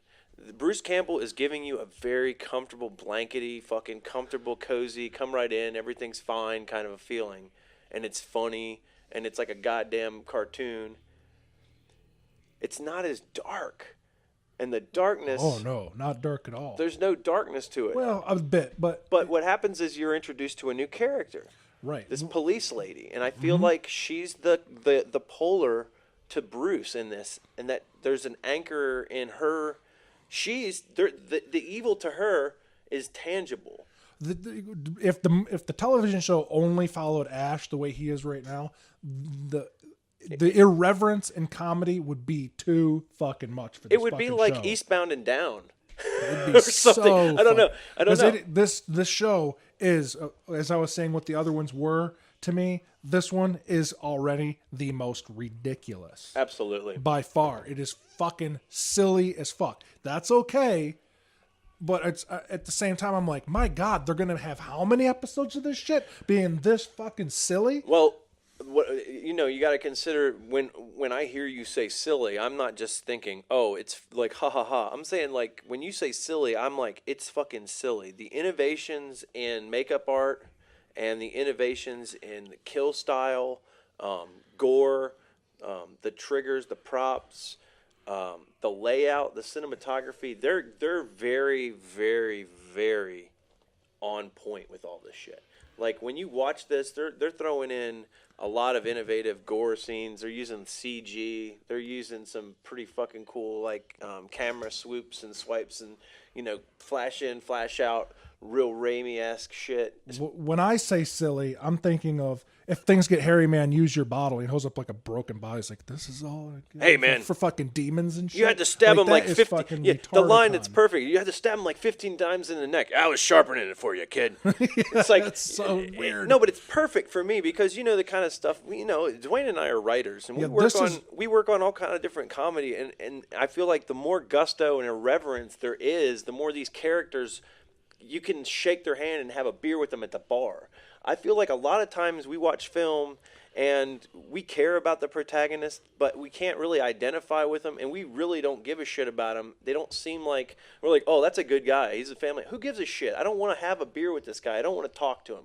Ash, I want to buy this guy a fucking beer. I want to say, dude, what are you doing next weekend? Let's go hunting. I don't do hunting, but, killing shit with you will be an honor, dude. You're cool in my book. Yeah, he tells that dude he's got to leave the store. He's like, oh, man, you're like the coolest thing about this place. Well, that's true. But yeah, hey, no, we got another guy here. We can watch you watch the stuff while you take your naps, you know. So we watched the first 3 episodes thus far. Right. Last night we Do finished not know 3. where this show's going. It's really nice. In episode 3, there's a very I wouldn't say that it's a long scene. There's a small scene that I feel is very elaborate, and it puts a very, very welcomed puzzle piece into my personal puzzle. Was that they elaborate a little bit more on the Necronomicon, and I think they do a really good job at reintroducing the pages of this book. Right, they're definitely taking the book places it's never been before. It's part of the story is expanded. Like, it's part of the story expanded a lot in Army of Darkness, where it could, like, have a spells in it that will send you to the future and rid the darkness and things like that. But now it's like it can summon specific demons, and it can... And within reason, it's always been, like, we've only seen it in the hands of a few people. And each, like, everybody that was even remotely involved with this thing had such a small amount of time with it before they were able to, accidentally do the one. Like, if the book has so many different things, they're very easily flipping to the wrong page to summon the fucking. You know what I'm saying? If there's so many passages in this, as soon as they get it, they read the wrong one. Yeah, absolutely.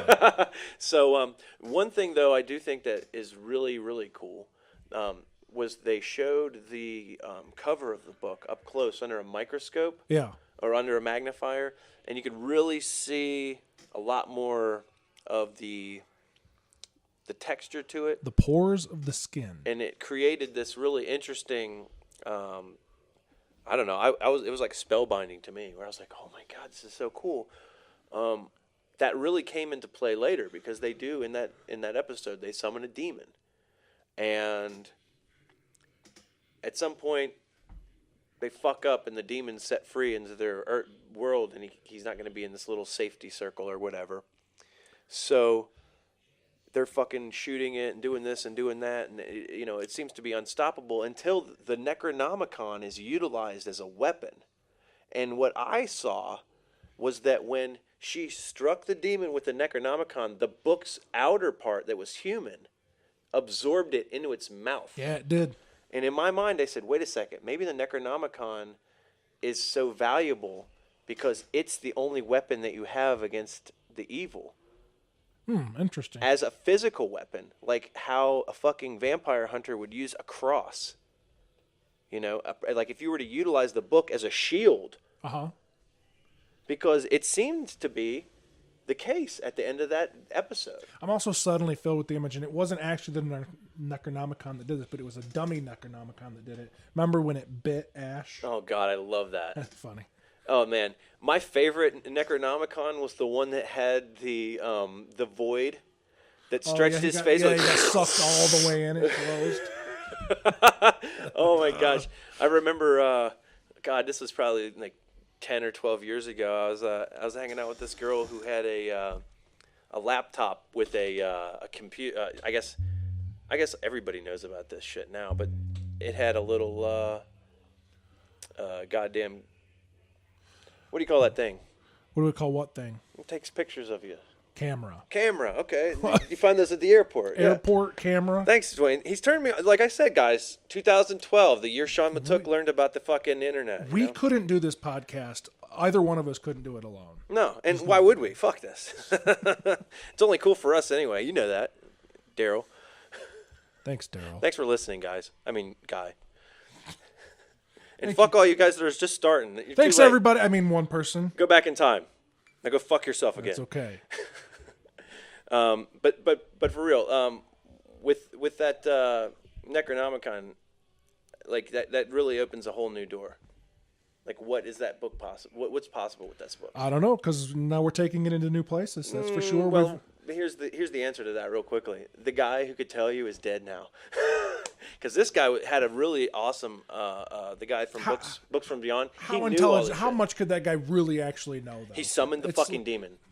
bro. He looked at a page. He was able to look at the fucking triangular weird blood prints and spatter shit and go, "Oh, this is a lesser demon who seems to dwell in the mindscapes." Of and course, he I'm an prays. expert about this. And my favorite thing is that demon preys on that who's has weak, what was it? Weak emotional and I don't know. Basically, what it said was that this is Ash's nemesis.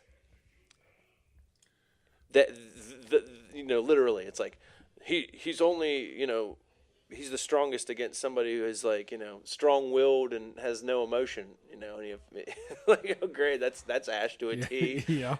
And man, maybe I'm how almost gorgeous, two-dimensional. how gorgeous was that monster? How fucking amazing was that goddamn that demon? monster was very Deadite, very fucking cool. It was very Cenobite. It reminded. Cenobite, excuse me, that is what I meant. It was totally a Deadite, but it was very Yeah, Chatterbox yeah, from Hellraiser. Yep, it definitely reminded me of a Cenobite that I misspoke. But what I thought was really cool was that it seemed like the skin it seemed almost as if it had been skinned and then had some kind of like grub kind of insect. Like if you look at a grub's skin. Or just a skin that's never seen light. Yeah, but I would imagine that. But it seems so soft and gross and just, I don't know. It was amazing. It was dope looking. That creature was fantastic. And practical, by the way, not CG. Right. And I feel like a lot of the things that we're seeing in this is it's like they were not able to do what they can do now. So it's kind of like it's just a real treat, and to be able to tell this story and continue a story, which I think has merit. There's some interesting things that are happening in this, the unfolding so far. There's that Lucy Lawless character who seems to be some kind of she's following the book. She's definitely not a good guy, but she might not be a bad guy. Yeah, I liked your theory that she is one of the creators of the book, or part of that. Not one of the actual creators, but one of the clan of the creators. She's of the like book. the Dark Ones in the the modern Dark day. Ones who created the book. So it's almost like maybe she's a shepherd who's saying like, this is our, this is our book, and this fucking dumbass is out there with it. Yeah. This dangerous.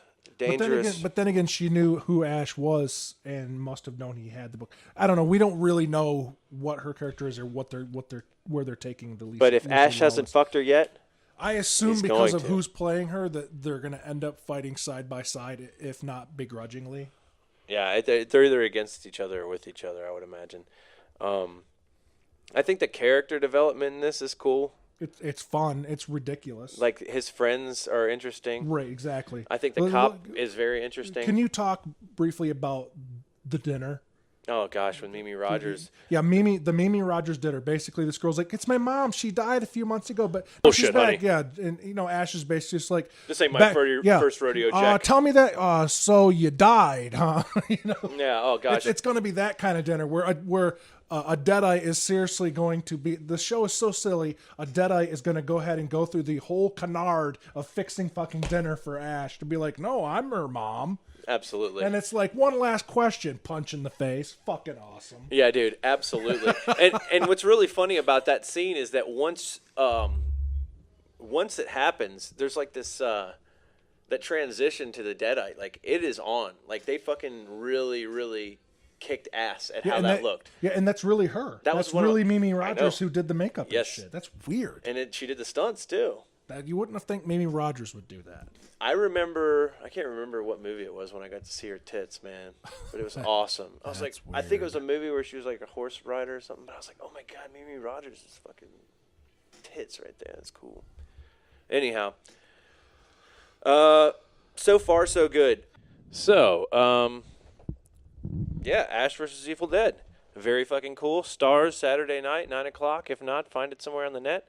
Get it while you can. It'll be around forever. But, you can probably stream it from Star's website. If not, you can probably purchase it from Amazon digitally. Yeah. Eventually, it'll be on Blu-ray and DVD. I'm positive. Absolutely.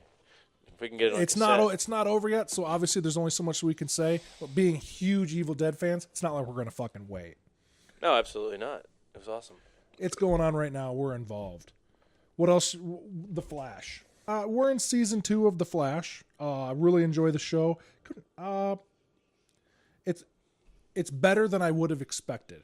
I wouldn't have expected a TV show about that particular character to be as entertaining and thorough. Entertaining and is doing so many callbacks to the original comic book. That's so great that they're bringing in so many different side characters from actual Flash comic books. Like, Flash isn't the most read book out there. Maybe it is now because of the television show, or maybe it's one of it's getting it's due. But the Flash hasn't ever really been one of the more popular characters in the DC stable. So it's very heartening to see them film this with so much reverence for the source material, it being a television show on the fucking WB. Now, if you listen to CW, CW, excuse me, CW, it's a WB. That shows you my brain thinking. I don't know what would you like to say about the Flash TV show? I feel like my armpits stink. Treadmill. Yeah, the Flash has a super fast treadmill that can basically go.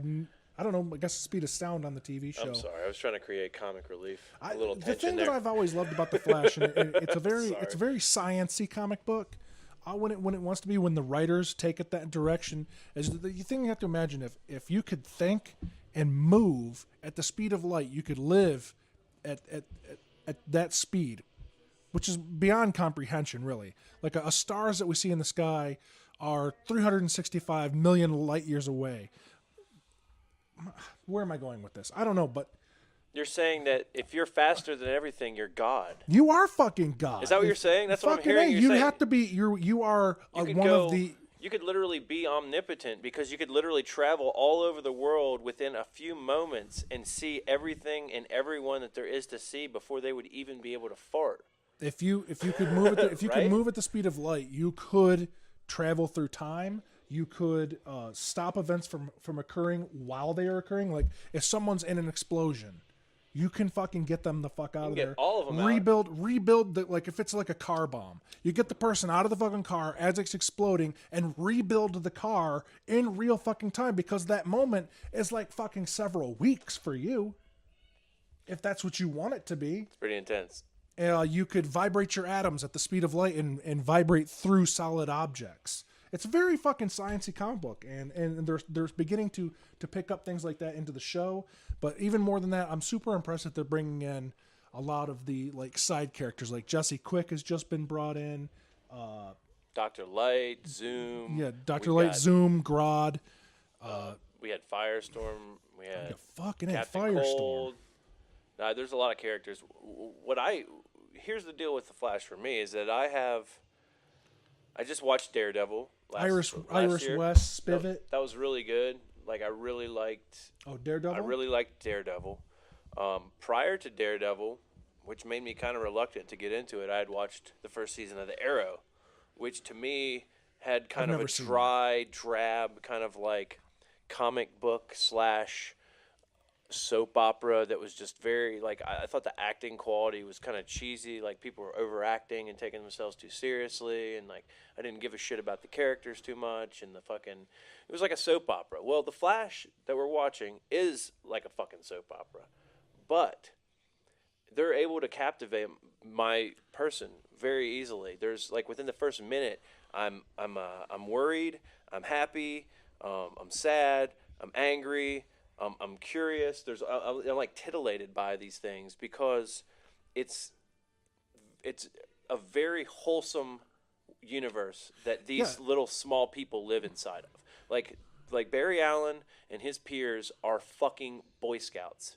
They are literally gonna shine. They're like gonna wash your feet, kind of like people, in a way. And for lack of better words, they're all pussies. And there isn't any kind of like they're not good. They're not good guys. badasses. They're sweet people. Well, no. They're out. They're helping humanity. But they're not like, this isn't a show that delves on the dark side of humanity. Well, no, I'm saying this isn't Breaking Bad. This isn't that's Evil not what Dead. This is the Flash are good people doing good stuff for the good of humanity. But what I'm saying is that and when I watch in the this, name of science, I can watch this with my 5-year-old. Yeah, absolutely. And to me, it's like an after-school special type of thing, or like it's not necessarily all these people are very moral people. there's like certain conflicts, and even the evil people in this have a sense of like protocol and like a sense of respect to their adversary.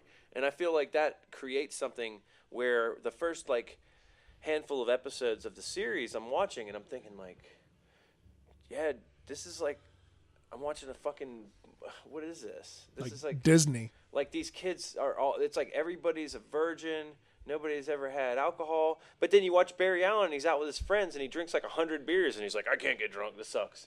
Yep. And you're like, wait, they're drinking beer? Like, really? Those people? That's awesome. Yep. Okay. And then there's this character in the show that I absolutely love. And there's a lot of reasons for it. I feel like it's probably just the actor and the way that the actor projects himself. Okay. And I'm talking about the character that plays Harrison Wells. Okay. What's his name? Tom Schaefer? Shit. No, Schneider? It's not Tom Schaefer. No. He was also on Scrubs, and I should know this. I'm sorry. I don't know, but he's awesome. And it's funny that we can't remember the things that we've been watching because we see them. We have their names like every day that we watch it. But as soon as you say it, it's like, yeah, of course. Yeah, I'm going to be like, oh, yeah, his name's Thomas or something. I'm really into the character of Cisco. No, that was my second favorite character, and he has... Cisco's kind of like the second-hand scientist to Dr. Wells in the first season. Tom Cavanaugh, right.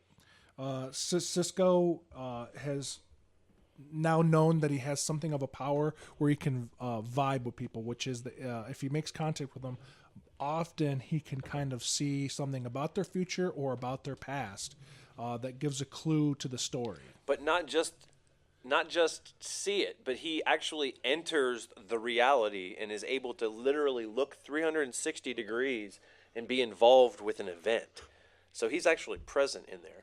And right. I really like the idea of having a character that is completely motivated and is completely in control.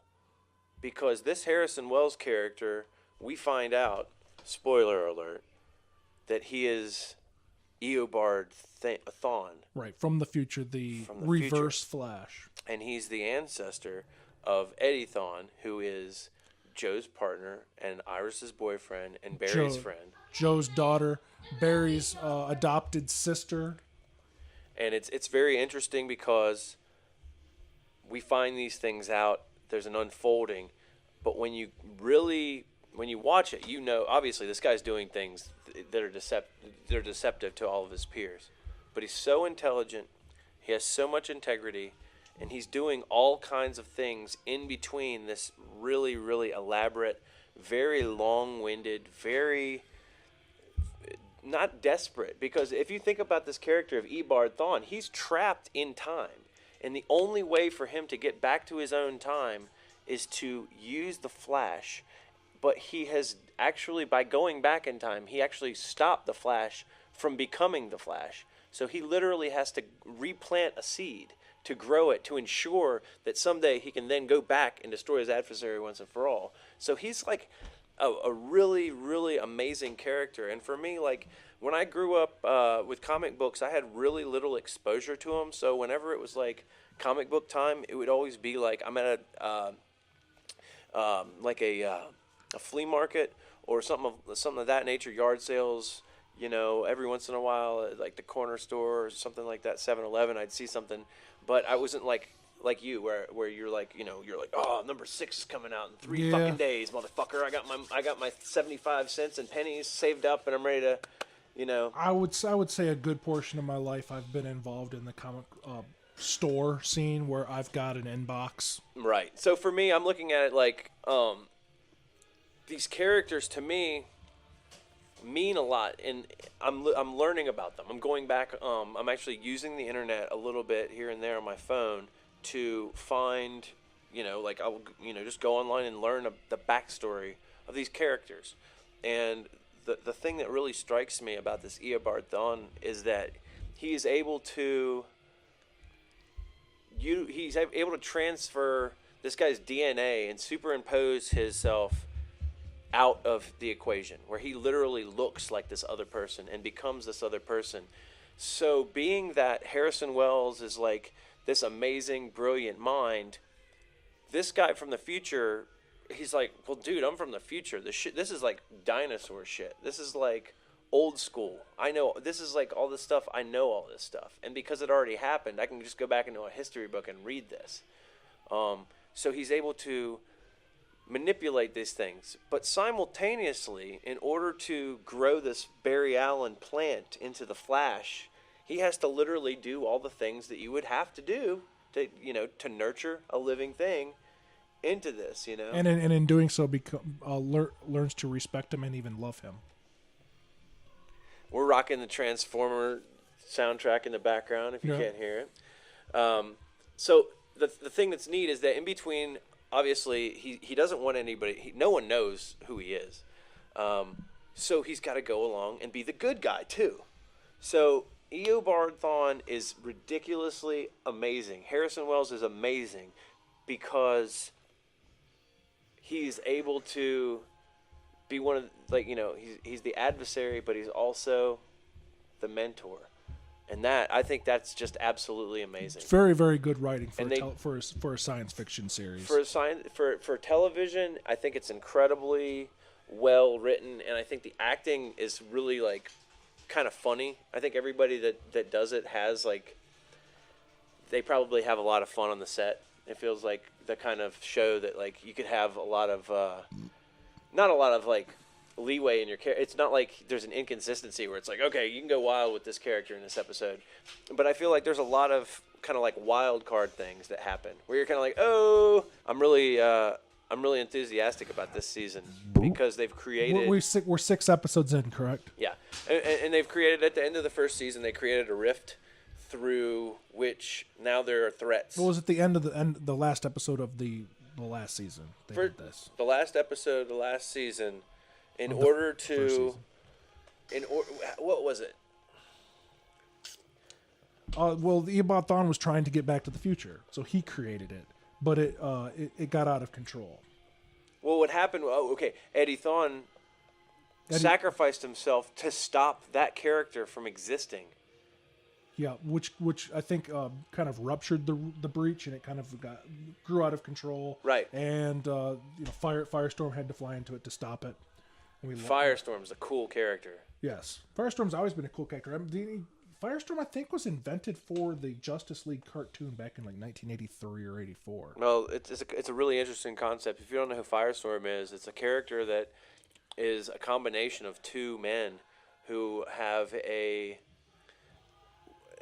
they both have gotten exposed to the particle accelerator, but there's a specific science. They have this little thing where one guy dematerializes and rematerializes, where you have mind, body that link up, where one guy is kind of in the driver's seat and the other guy's the body, and between the two people they share emotions and thoughts in a singular body, and they're also on fire and they can fly. Yeah, it's so awesome.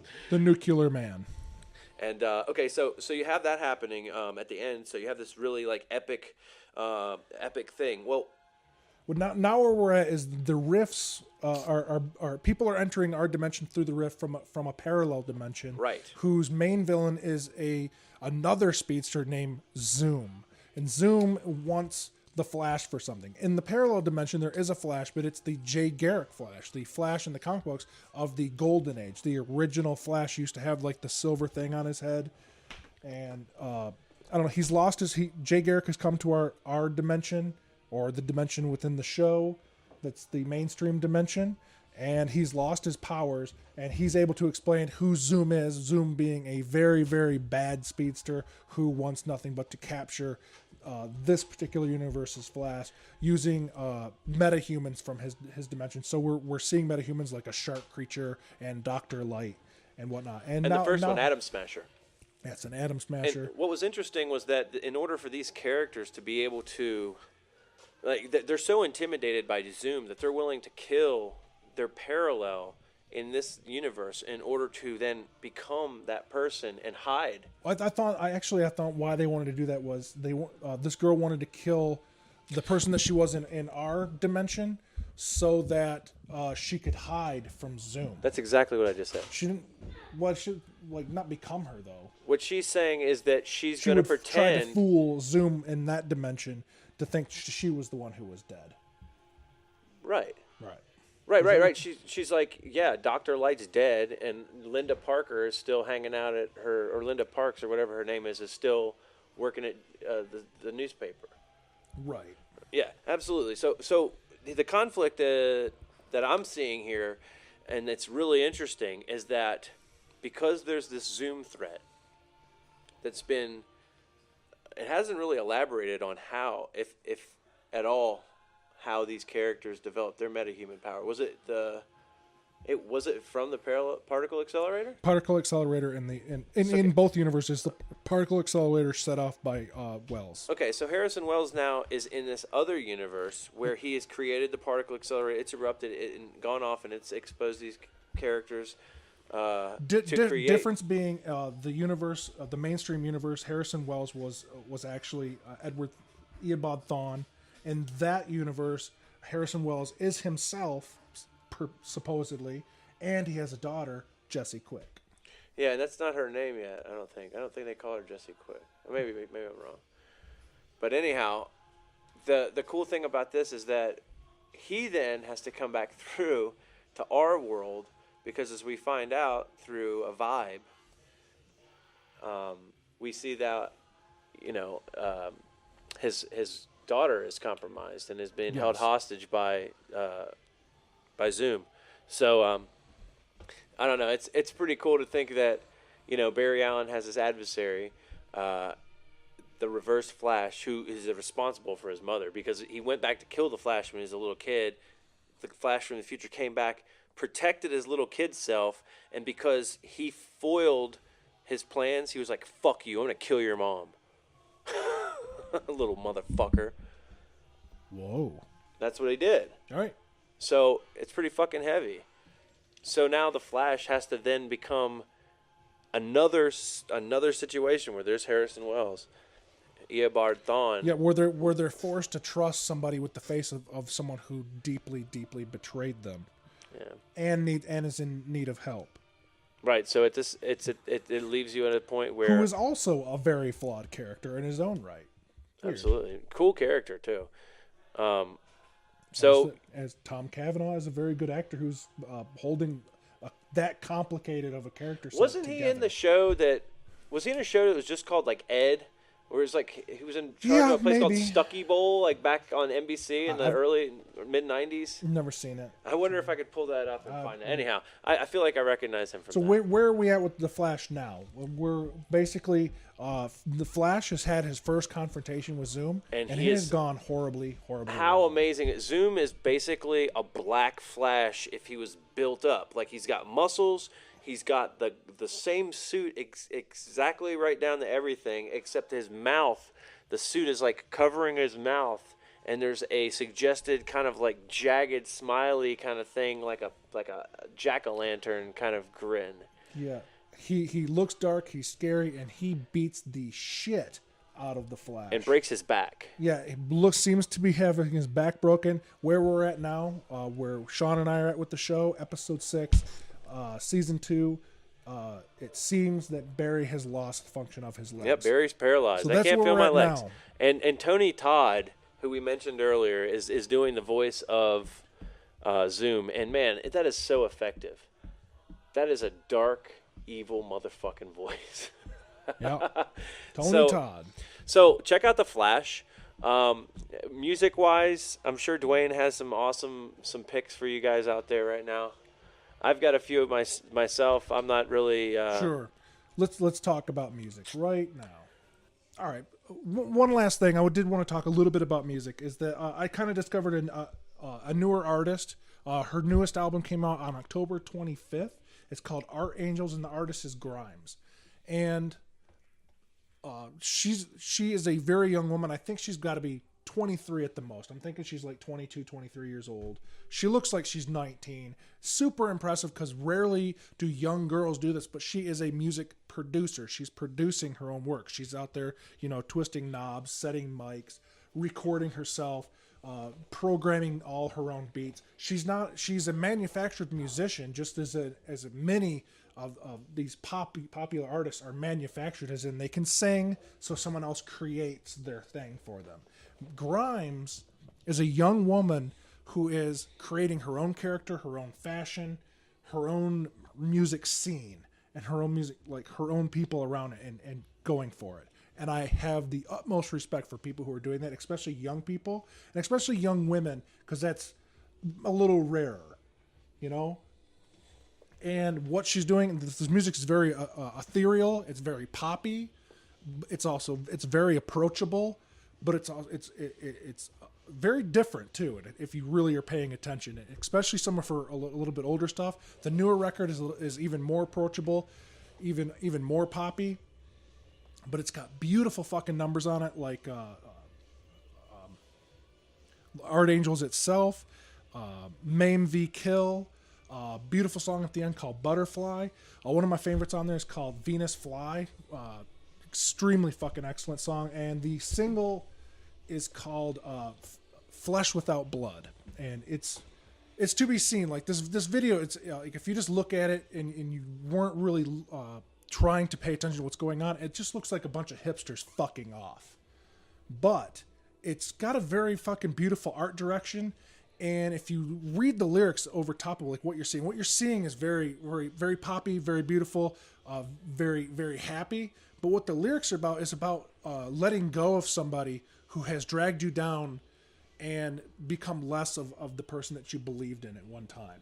And so that the thing about her lyrics is there's a dichotomy between what you're hearing, which is very bright, very beautiful, and the lyrics being something that's very kind of dark and dealing with subject matter that's not always beautiful. So I guess like one of her earlier singles was called Oblivion. And Oblivion is a very beautiful pop song, but it is clearly about a date rape song. It's clearly about being followed. It's about being afraid of the dark after this kind of thing happens. It's about not being the same person after something has occurred. But it's sung in such a bright, beautiful way. You wouldn't know that until you're like, what the hell? What is she saying? It sounds like she's saying, so fuck it, I need to look up the lyrics to what the hell she's saying. And you're like, holy shit, this song's about rape. So she's one of those beautiful kind of artists. And I don't know, I'm trying my best to get Sean to listen to this kind of music, but it's a hard sell. Sean's a rocker. Sean likes his thrash. Sean, I mean, you like all kinds of fucking music. You have a broad eclectic taste. I'm an eclectic. I'm a musician. But I would say your main fucking thing. It's power balls, man. Fucking, he likes that shit balls to the wall. And so bringing something to I mean, to I like him groove. That's like a little girl fucking looks like a teeny bopper going beep bop boo la doo. Well, it just reminds me of like being trapped in Walmart, Disneyland, fucking Mickey Mouse Club hell. Right. It's like they just poured some kind of fucking manufactured crack on something and sprinkled it into my food, and I don't want to eat that shit.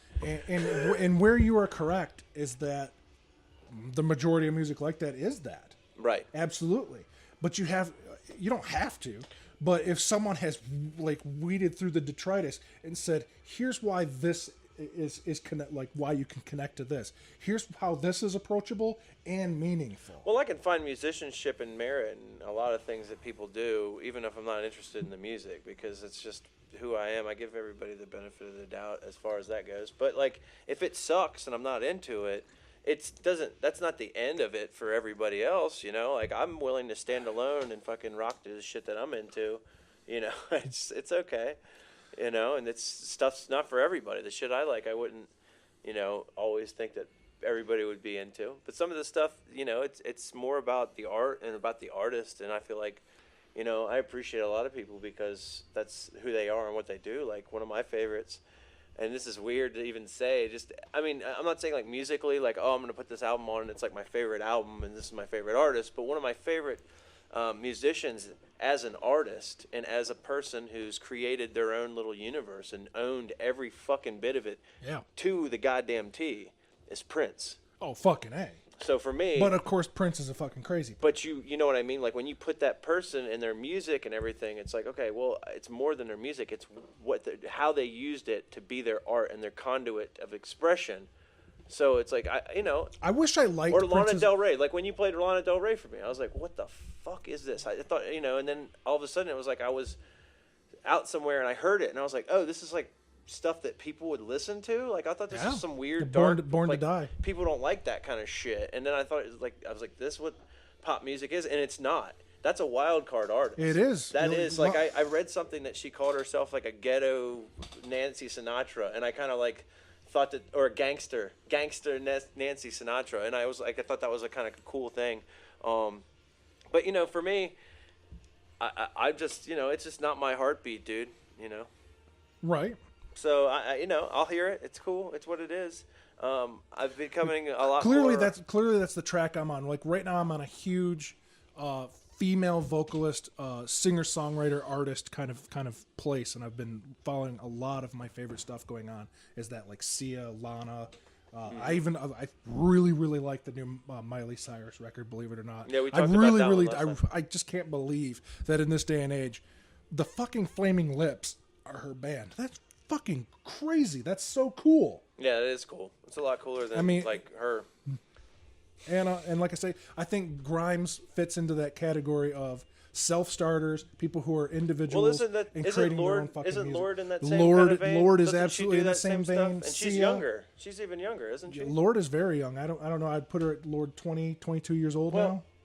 When Lorde got started, she was like 17. Right, that's what I was thinking. Maybe she's only 20. I don't know. I don't have that information right in front of me. But these are very young women who are fucking kicking ass, and I have the utmost respect for what they're doing with their career at such a young age. That's fucking hard to do. It's hard for a young person to get their fucking shit together, and then to rise above like society's kind of expectations of who can do what. Who's capable of doing what? A young woman who's capable of going into a fucking like music store and be like, "Hi, can I see your fucking condenser microphones?"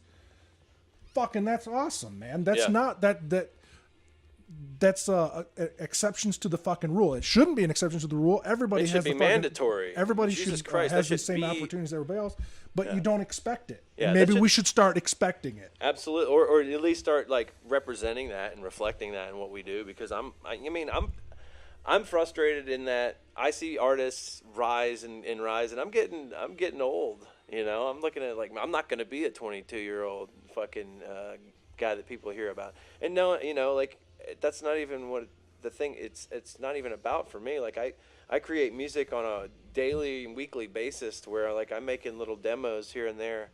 You know, I've made 8 since July. You know, hours of music and lots of stuff like you're on covers. Fire. And you're on fire. I'm always on fire. This is a burning, like this life is just what it is. It's a fire. It started, it burns hot, it fucking dies away. Hopefully it'll leave a big fucking mark, man. Because like I looked at it like the other day on my iTunes, I had like, it's like 22 albums, and I was like 22. That's fucking crazy. 22 albums. That's fucking crazy. And I was like it's called New Old Shit, Volume 1 through like 11. There's like 30, 40 songs on each one of those. So it's like those are just like when I dumped my hard drive of all my music from my studio. But what I was saying is like I also write music, but I am a much slower pace, and I'm also not nearly as talented as Sean. So I basically had to like keep hitting buttons and doing things in loops in order to get things to sound the way I want them to do. I'm that kind of artist when I want to write music, but I really do try. And as someone who's writing music, I like to keep my finger on the pulse of what's happening and what's happening tomorrow. Man, I wish I could do that. What I look at is how I felt today and what I thought about yesterday and how I can change tomorrow by doing what I need to do right now. Yeah. And with you music, have to follow your own voice. No I've matter been what in a the lot fuck of anybody else. I think I'm Fat Jagger's like the 11th band that I've been in and worked with, and at this point in time, I'm looking at like all the bands that I've been in. I've always lacked the. I don't know. I don't know whether it's just the people that I've played with or just, you know, it's clicked in places, but it's never just been like my thing. Where like, you know, you can see a band and you're like, oh my God, that's everybody in that band gets to do their thing and have their thing. That's what they do, you know. And hopefully it's like that. Maybe there's a lot of bands that are just like, you know, we play music together and it's only as good as the songs we write. You know that one huge thing you have going against you with that, it's finding that thing where it clicks, is you're in a dead area. Yeah, so I'm in that cow field you're in an area where people are playing like folk music and shit, and you're a hard rocker. If you're not completely onto my sense of humor yet, I do know where a fucking airport is and what a camera is, and I do know what the internet is, and I'm an intelligent fucking human being, and thrash metal and pizza aren't the only things that are important to me. So with music, I look at it like I've been working my ass off since I was like fucking 10 years old, playing music and taking it seriously and caring about it for the right reasons, because I watch and I learn through other people's examples and things that they choose. It's sharing music's important with the world. Let's share some music with people. But if it's just everybody doing something that everybody else is doing, you're just sitting around a campfire playing the same fucking songs, man. And I feel like sometimes you got to pour some fucking gasoline on the fire and get the wind going to burn the goddamn ground, so you stop sitting around fucking bonfires and start running and doing something with your fucking life, you bunch of fucking posers. But that's the razor's edge. Well, that's you why and the razor's edge goes either way. One way is the brilliance, where people finally fucking recognize just how fucking brilliant you are for going up on top of that mountain. The other side of the razor's edge is no one can get it. Right. Well, to me, I don't think it's a matter of But that. I think it's exactly. But as an artist, you're not supposed to care. Everything that I'm saying is leading up to me saying now I've finally gotten into a place with my musicianship where a good buddy of mine that I work with has loaned me his electronic drum kit, which has given me the ability to be my own band. So now I don't have to work with people. Now I don't have to rely on other people to get it, because I'm misunderstood. I know what the fuck's going on. I'm the guy. I know what the fuck's happening. You know, I'm making it happen. I improve on anything that I'm involved with. And I love music, and I love working with people that are on fire. Like you're saying, I look up to people like Frank Zappa, who are like, if you can't sight read this shit, then fuck you. You're wasting my time. You know what? I can't sight read Frank Zappa. You know what? But I don't have the balls to audition to say that I can. But if he were to say, hey, let's jam out and see what you got, he would say, damn, well, you got something. Fuck. Right?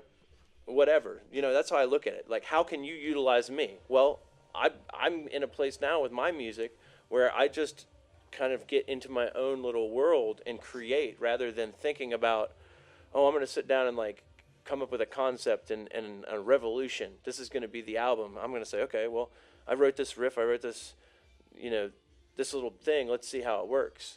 And I'm constantly just like, if I were an artist or a conceptual artist for film, and it's my job to come up with monster ideas, constantly filling these art pads with different ideas. And my art pad is my studio, and I'm putting these things in, and they're popping out. So yeah, it's like I'm a painter, and I've got a lot of fucking paintings. So have you always been this on fire? You just didn't have the tools? Yeah, and I didn't have the people. Dude, I've been on fire since I was a little kid. So you're telling me you're gonna write fucking 8 albums a year for the rest of your life? Or more. Holy shit. Especially once I start getting involved with people who are goddamn amazing. Because my problem is I'm stuck in a small town. I want to be here because it's the best place to return to. But that's not to say that I can't go and do things for 3-4 months out of the year in other places to create all the things that I need to come back here and live a perfect life, which is my goal, obviously. Right. So the way I'm looking at it, this is like investments for me. Like if this podcast hits, if Fat Jagger gets attention in places, if the things that we're working on with our writing that we will expose, shortly, anything like that, if there's attention that's focused on it, if people are going, oh, what is that? What's going on with that? Is there something there? All of a sudden, and you do never know which one of those could hit. It could be Half Dog Jury. Yeah, and that's another thing we're working on. So you got Shaun of the Dead, Half Dog Jury. We got all these. You know, I'm trying to put my fingers in all these pies. And I want to make sure that the things that I'm doing matter to me. So it's like I'm doing something that's like spoken word. I'm doing rap. I'm doing thrash. I'm doing something that's like doomy. I'm doing a fucking Peter Gabriel cover. I'm doing like some weird surf shit. I'm doing some rockabilly shit. I'm doing this fucking like weird poppy punk kind of thing. And then when I go back and listen to it, that's what I'm listening to now. I'm listening to my music. I'm turning myself on through my own positivity that I didn't even realize that I had. And when I'm listening to these songs, my lyrics at a younger age were very like angry and political. And when you're a young person and you're thinking politically and you're ignorant, you have a lot of misinterpretations of what exactly is the big picture. You can say that again. You're saying like, oh yeah, I looked at this and I looked at that and they saw this on TV and I read this little thing and I heard this guy say that and now I know what the fuck's going on and I have an opinion and fuck you. And that is really, really dangerous. And I feel like that's where our culture has gotten. And for me, I've looked at, like, in our society, this is like, I'm changing the goddamn podcast, after almost 2.5 hours, we're getting into something serious here. And this is something that I really care about. I look at the world in competition. I'm comparing myself to this person. I'm better than them. They're nothing, I'm something. You know what? You can all shut the fuck up, because here's the truth. If you want to compare yourself to anyone, look at yourself. If you want to stand in superiority to someone, look at yourself. Take a look back at what you've done, and if you haven't seen anything, then go fuck yourself. You're not better than anyone, because it takes what you've done and what you're going to do to be comparable to anything and anywhere. It's like, oh, I'm better than that guy. Fuck you. Are you better than yourself? So many people on the internet have so many opinions, have never created anything. I look at the things that I'm interested in. I've created things that I'm very, very proud of. I don't know what else to say. Like, I'm really proud of my first Half Dog Jury record. Really proud of it. Yeah, it's fun. But I did a horrible job at a certain point in my life finishing it and then showing it to people. But I look at that all the time, and you can transpose that concept across the board. That album, as proud as I am, it's my calling card to people like you. Right. Well, I'm into it. I've been listening. That album's kind of why I'm sitting here right now. So I guess for what I'm saying, now going back to what you were saying, for a new artist like that's full integrity. That is balls. That is punk rock. That is fucking metal. And those are the things that have drawn me to that music. That outsider. I don't give a fuck about anything that you have for me, because I already have it for myself, and I'm going to share it with you. And that is what my art is. That's why I look back and I have heroes in these genres of counterculture, subculture, it's a very small, very futile revolution, but the people that were involved with it were fucking full, and they were true to themselves and their cause. No, Steve Albini. So they were like, well, it's not even that. That's something that, for me, I learned about that stuff out of necessity, to be able to be involved with someone who was in an older school of rock for me. So that was I'm more identified with people that have, I don't know. I don't ever think about it like a person, because it's not about a person. It's about all those folks who existed hard enough to make an impact for people like me to go, you know what? It's like, I think that the person that could hear my music and really be able to have an opinion and would either appreciate it or not, because it's not great. I find the best thing about my music is I don't want to sound good. I want it to sound epic. I want there to be almost too much stuff going on and barely be able to hang on to exactly what's going on, but still have it in a that's what makes it interesting. I'm surprised you don't use more keyboards. It's busy. Well, I just have the instruments that I have. I use a guitar, I use a bass, I use this drum set, I use a microphone. I thought you had a keyboard. I have a little old thing that Tobin has in the other room. But just got piano. But I think Henry Rollins would be into some of my music. Maybe not. I don't. Who knows? Who knows what Henry Rollins thinks about stuff? Well, I know. That guy's extreme in his opinions. That's for sure. Yeah, but that's an interesting person. If he likes it, he'll fucking tell you, and if he hates he'll probably fucking tell you. There was a band that we played with a few times when I was with Hiva Hava, and I'm not exact. I can't remember the names, but that was one of the things. Henry Rollins had played them on his radio show. I was like, yeah, I really like this band, and I was like, that's awesome, But anyhow, he's one of my heroes in the past. But so yeah. Your own music, being true to yourself, starting something of a revolution within your own life, and being in control of your own thought process. Because the insecurity of our world is based on comparing yourself to other people instead of just looking at the opportunity you have as a person and going with that. Being who you are, even to your detriment, is better than trying to be somebody else to your benefit. It's ridiculous. One thing I do want to interject here, not really interject, I want to share this. This is my little pick of the week, is a music video. What we got? Red Fang. Is it the milk one? There's milk in the video. I fucking love that video. I just want to share this. It's just really fun. It's a great tune. Red Fang's the band. They're a progressive sludge kind of stoner metal group. I don't know what genre you put them into. What's the name of the song? The name of the song is called Wires. Wires by Red Fang. Check it. Yeah. I'll put the link onto the YouTube and on our thing. It's a really, when you were talking about fucking awesome video. When you're talking about Grimes, it's just kind of like things were popping into my head. And it's like, it may appear like hipsters bouncing around and this and that, but like, you know. And then I was thinking about it. I was like, you know, music videos are a really interesting way to showcase the tone and the sense of humor and the sense of, you know, like when you watch a video, that's a window to this artist. It's like, okay, what kind of window am I looking through? What do these people appear to be? Because that's really what it all is about. What but it appears to be. can be utterly deceiving. Absolutely. As a matter of fact, that Grimes video, for instance, is deceiving as fuck in my opinion. But that's really cool. I'm sure she is kind of hipsterous and is surrounded by people who are hipsters, but the video has like a plasticity to it. But she is definitely a deep and there's girl, weird darkness to it. Especially for her age. Well, you showed me a video yesterday, and it had some darkness to it. I was like, what the fuck are we looking at? This is like weird. It was like Clockwork Orange / like some of the weird like imagery in John Carpenter's cigarette burns from the Masters of Horror, where she was like had angel's wings, and I was like, imagine him getting like hacked off, and she's like in that bleeding on Victorian the thing side, with the huge purple like wig thing, and she's stabbed herself and is covered in blood and wiping blood across her mouth and stuff. All that kind of stuff. I was like, wow, that's kind of cool. That's in there, but there's also a plasticity to it where they're like sitting on a bed throwing money in the air and shit, just like they're in a rap video. Yeah.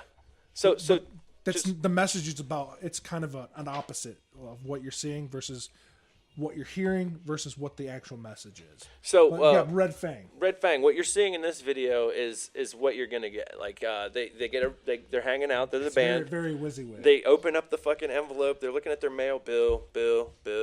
Relapse Records. Open it up. It's a check for our new video. $5,000. Cool. Let's cash the check. Let's make a video for $5,000. They have a really unique, innovative way to show this, and I'd like you guys to watch it. That's Sean's pick. Boom. Fucking Red Fang is dope. I'll put links for both that Grimes video and the Red Fang video below on the YouTube video. It'll also put those links onto nostalgiafactor.com post for this particular podcast episode. I also have been listening to a lot of John Williams, doing a lot of listening. Movie scores? All the Star Wars from all the films.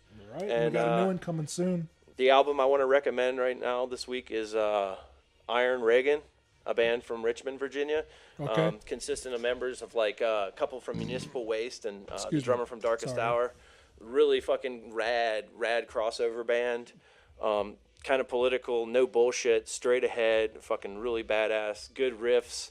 Iron Reagan, Tyranny of Will. It's not the newest album, but it's been around a few years. But it's awesome. I've been rocking to that. Check it out. Okay. One last thing I wanted to briefly talk about. We were going to talk about The Walking Dead. We're going to basically skip the topic, but I did want Sean to mention one thing about it, so we don't entirely skip the topic. I just wanted you to talk about what you told me, the thing that I had missed, the callback. Okay. Spoiler alerts here. This is a callback during episode 3 of season 6. Season 6. Yeah. First of all, if we're going to start not talking about The Walking Dead, I just want to say that this is a really, really great and captivating visually. Like, I'm always like, yeah, Walking Dead's a fucking soap opera, and I want my fucking zombie action. Shut the fuck up and die already, you fucks. This is a little bit more like the show. The first episode, I think, had 1,000 extras of season 6. Yeah, had 1,000 extras. Did it, or 1,000? I would imagine. No, it's an unprecedented. They've had 1,300 extras as zombies in the first 3 episodes of this shit. They had 250 in that shot with Glenn and Nicholas on the thing. When they pan out, those are real fucking human beings dressed like zombies. Shit. When they're in the quarry, that's 1,000. It looked like fucking Bonnaroo. You just assume it's CG at this point. No, in time. This is fucking amazing. Practical, beautiful. The callback in which we're talking about is it's toward the end of episode 3. There's a walkie-talkie conversation, just real quick between. It's actually just a one-sided thing. And by the way, the question, of course, on everybody's lips and minds about Walking Dead is what?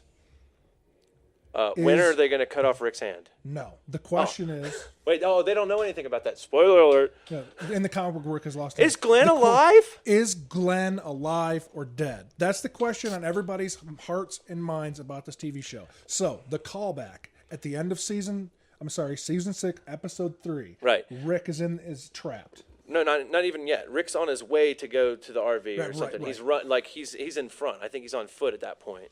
but he's getting ready to do it. He's trucking off, and Glenn's like signing off, and he's kind of like, yeah, man, I'm going to go in here. I'm going to get the stuff. I'll meet you back at Alexandria. And he's like, be safe, dumbass. Okay. And it was on walkie-talkie. And then watch. Be safe, dumbass. Or something. Whatever he said, it was like, good luck out there, dumbass. And he said it just like, dumbass. And then, what happens.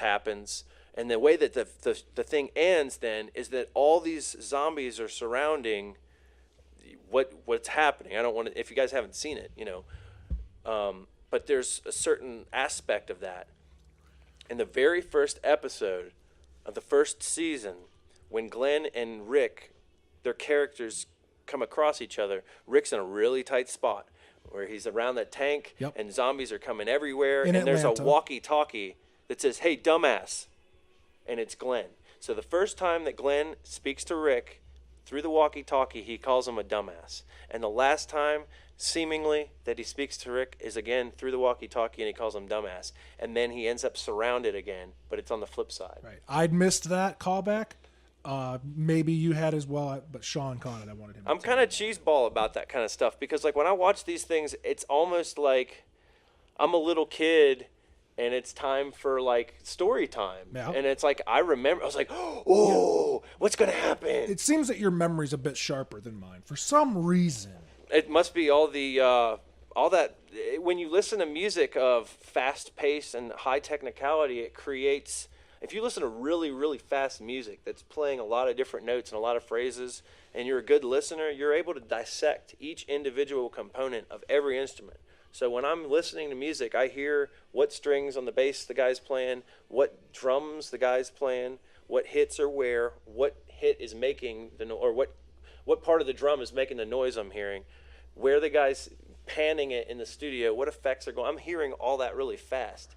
So it's kind of like that helps me with everything else, because if you're pushing yourself at like maximum capacity all the time, when it's slow, it's really easy to process, I guess. I'm blaming my lack of memory on all the things that I have to keep track of in my work in the healthcare industry, all the regulations and all the different rules and things that I have to abide by while processing all the work that I have to do in the healthcare industry. There's a lot of no answering cell phones, a lot of plates that are spinning at a certain time, and so when I come home to relax, a lot of times it's like, turn this fucking idiotic brain down and just enjoy episodes of The Flash. And that's really easy, folks. Enjoy all the shit we told you about, and if you don't, you're obviously an idiot. Our audience obviously got to this point in the podcast. We're at like 2 hours or some odd hours, 2 hours in, and you're all stupid.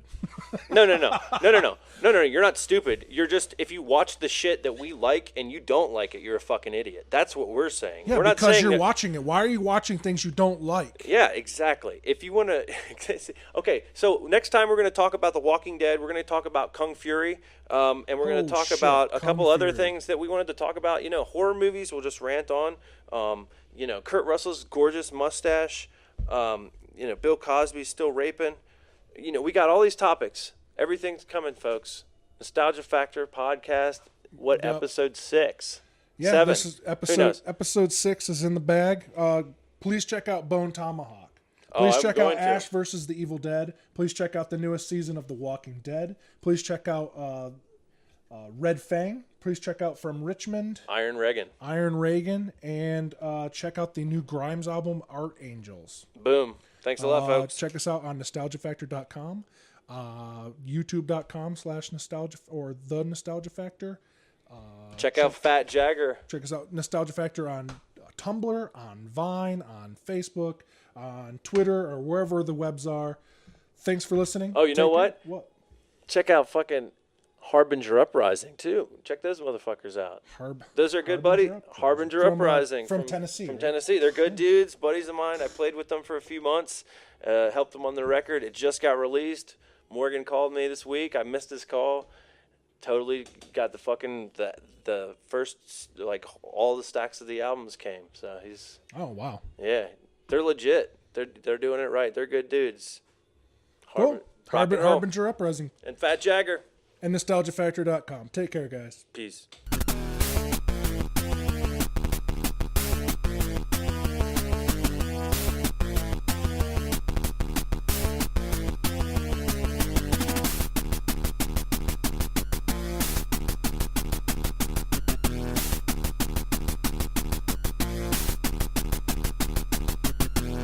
at SantaFactor.com.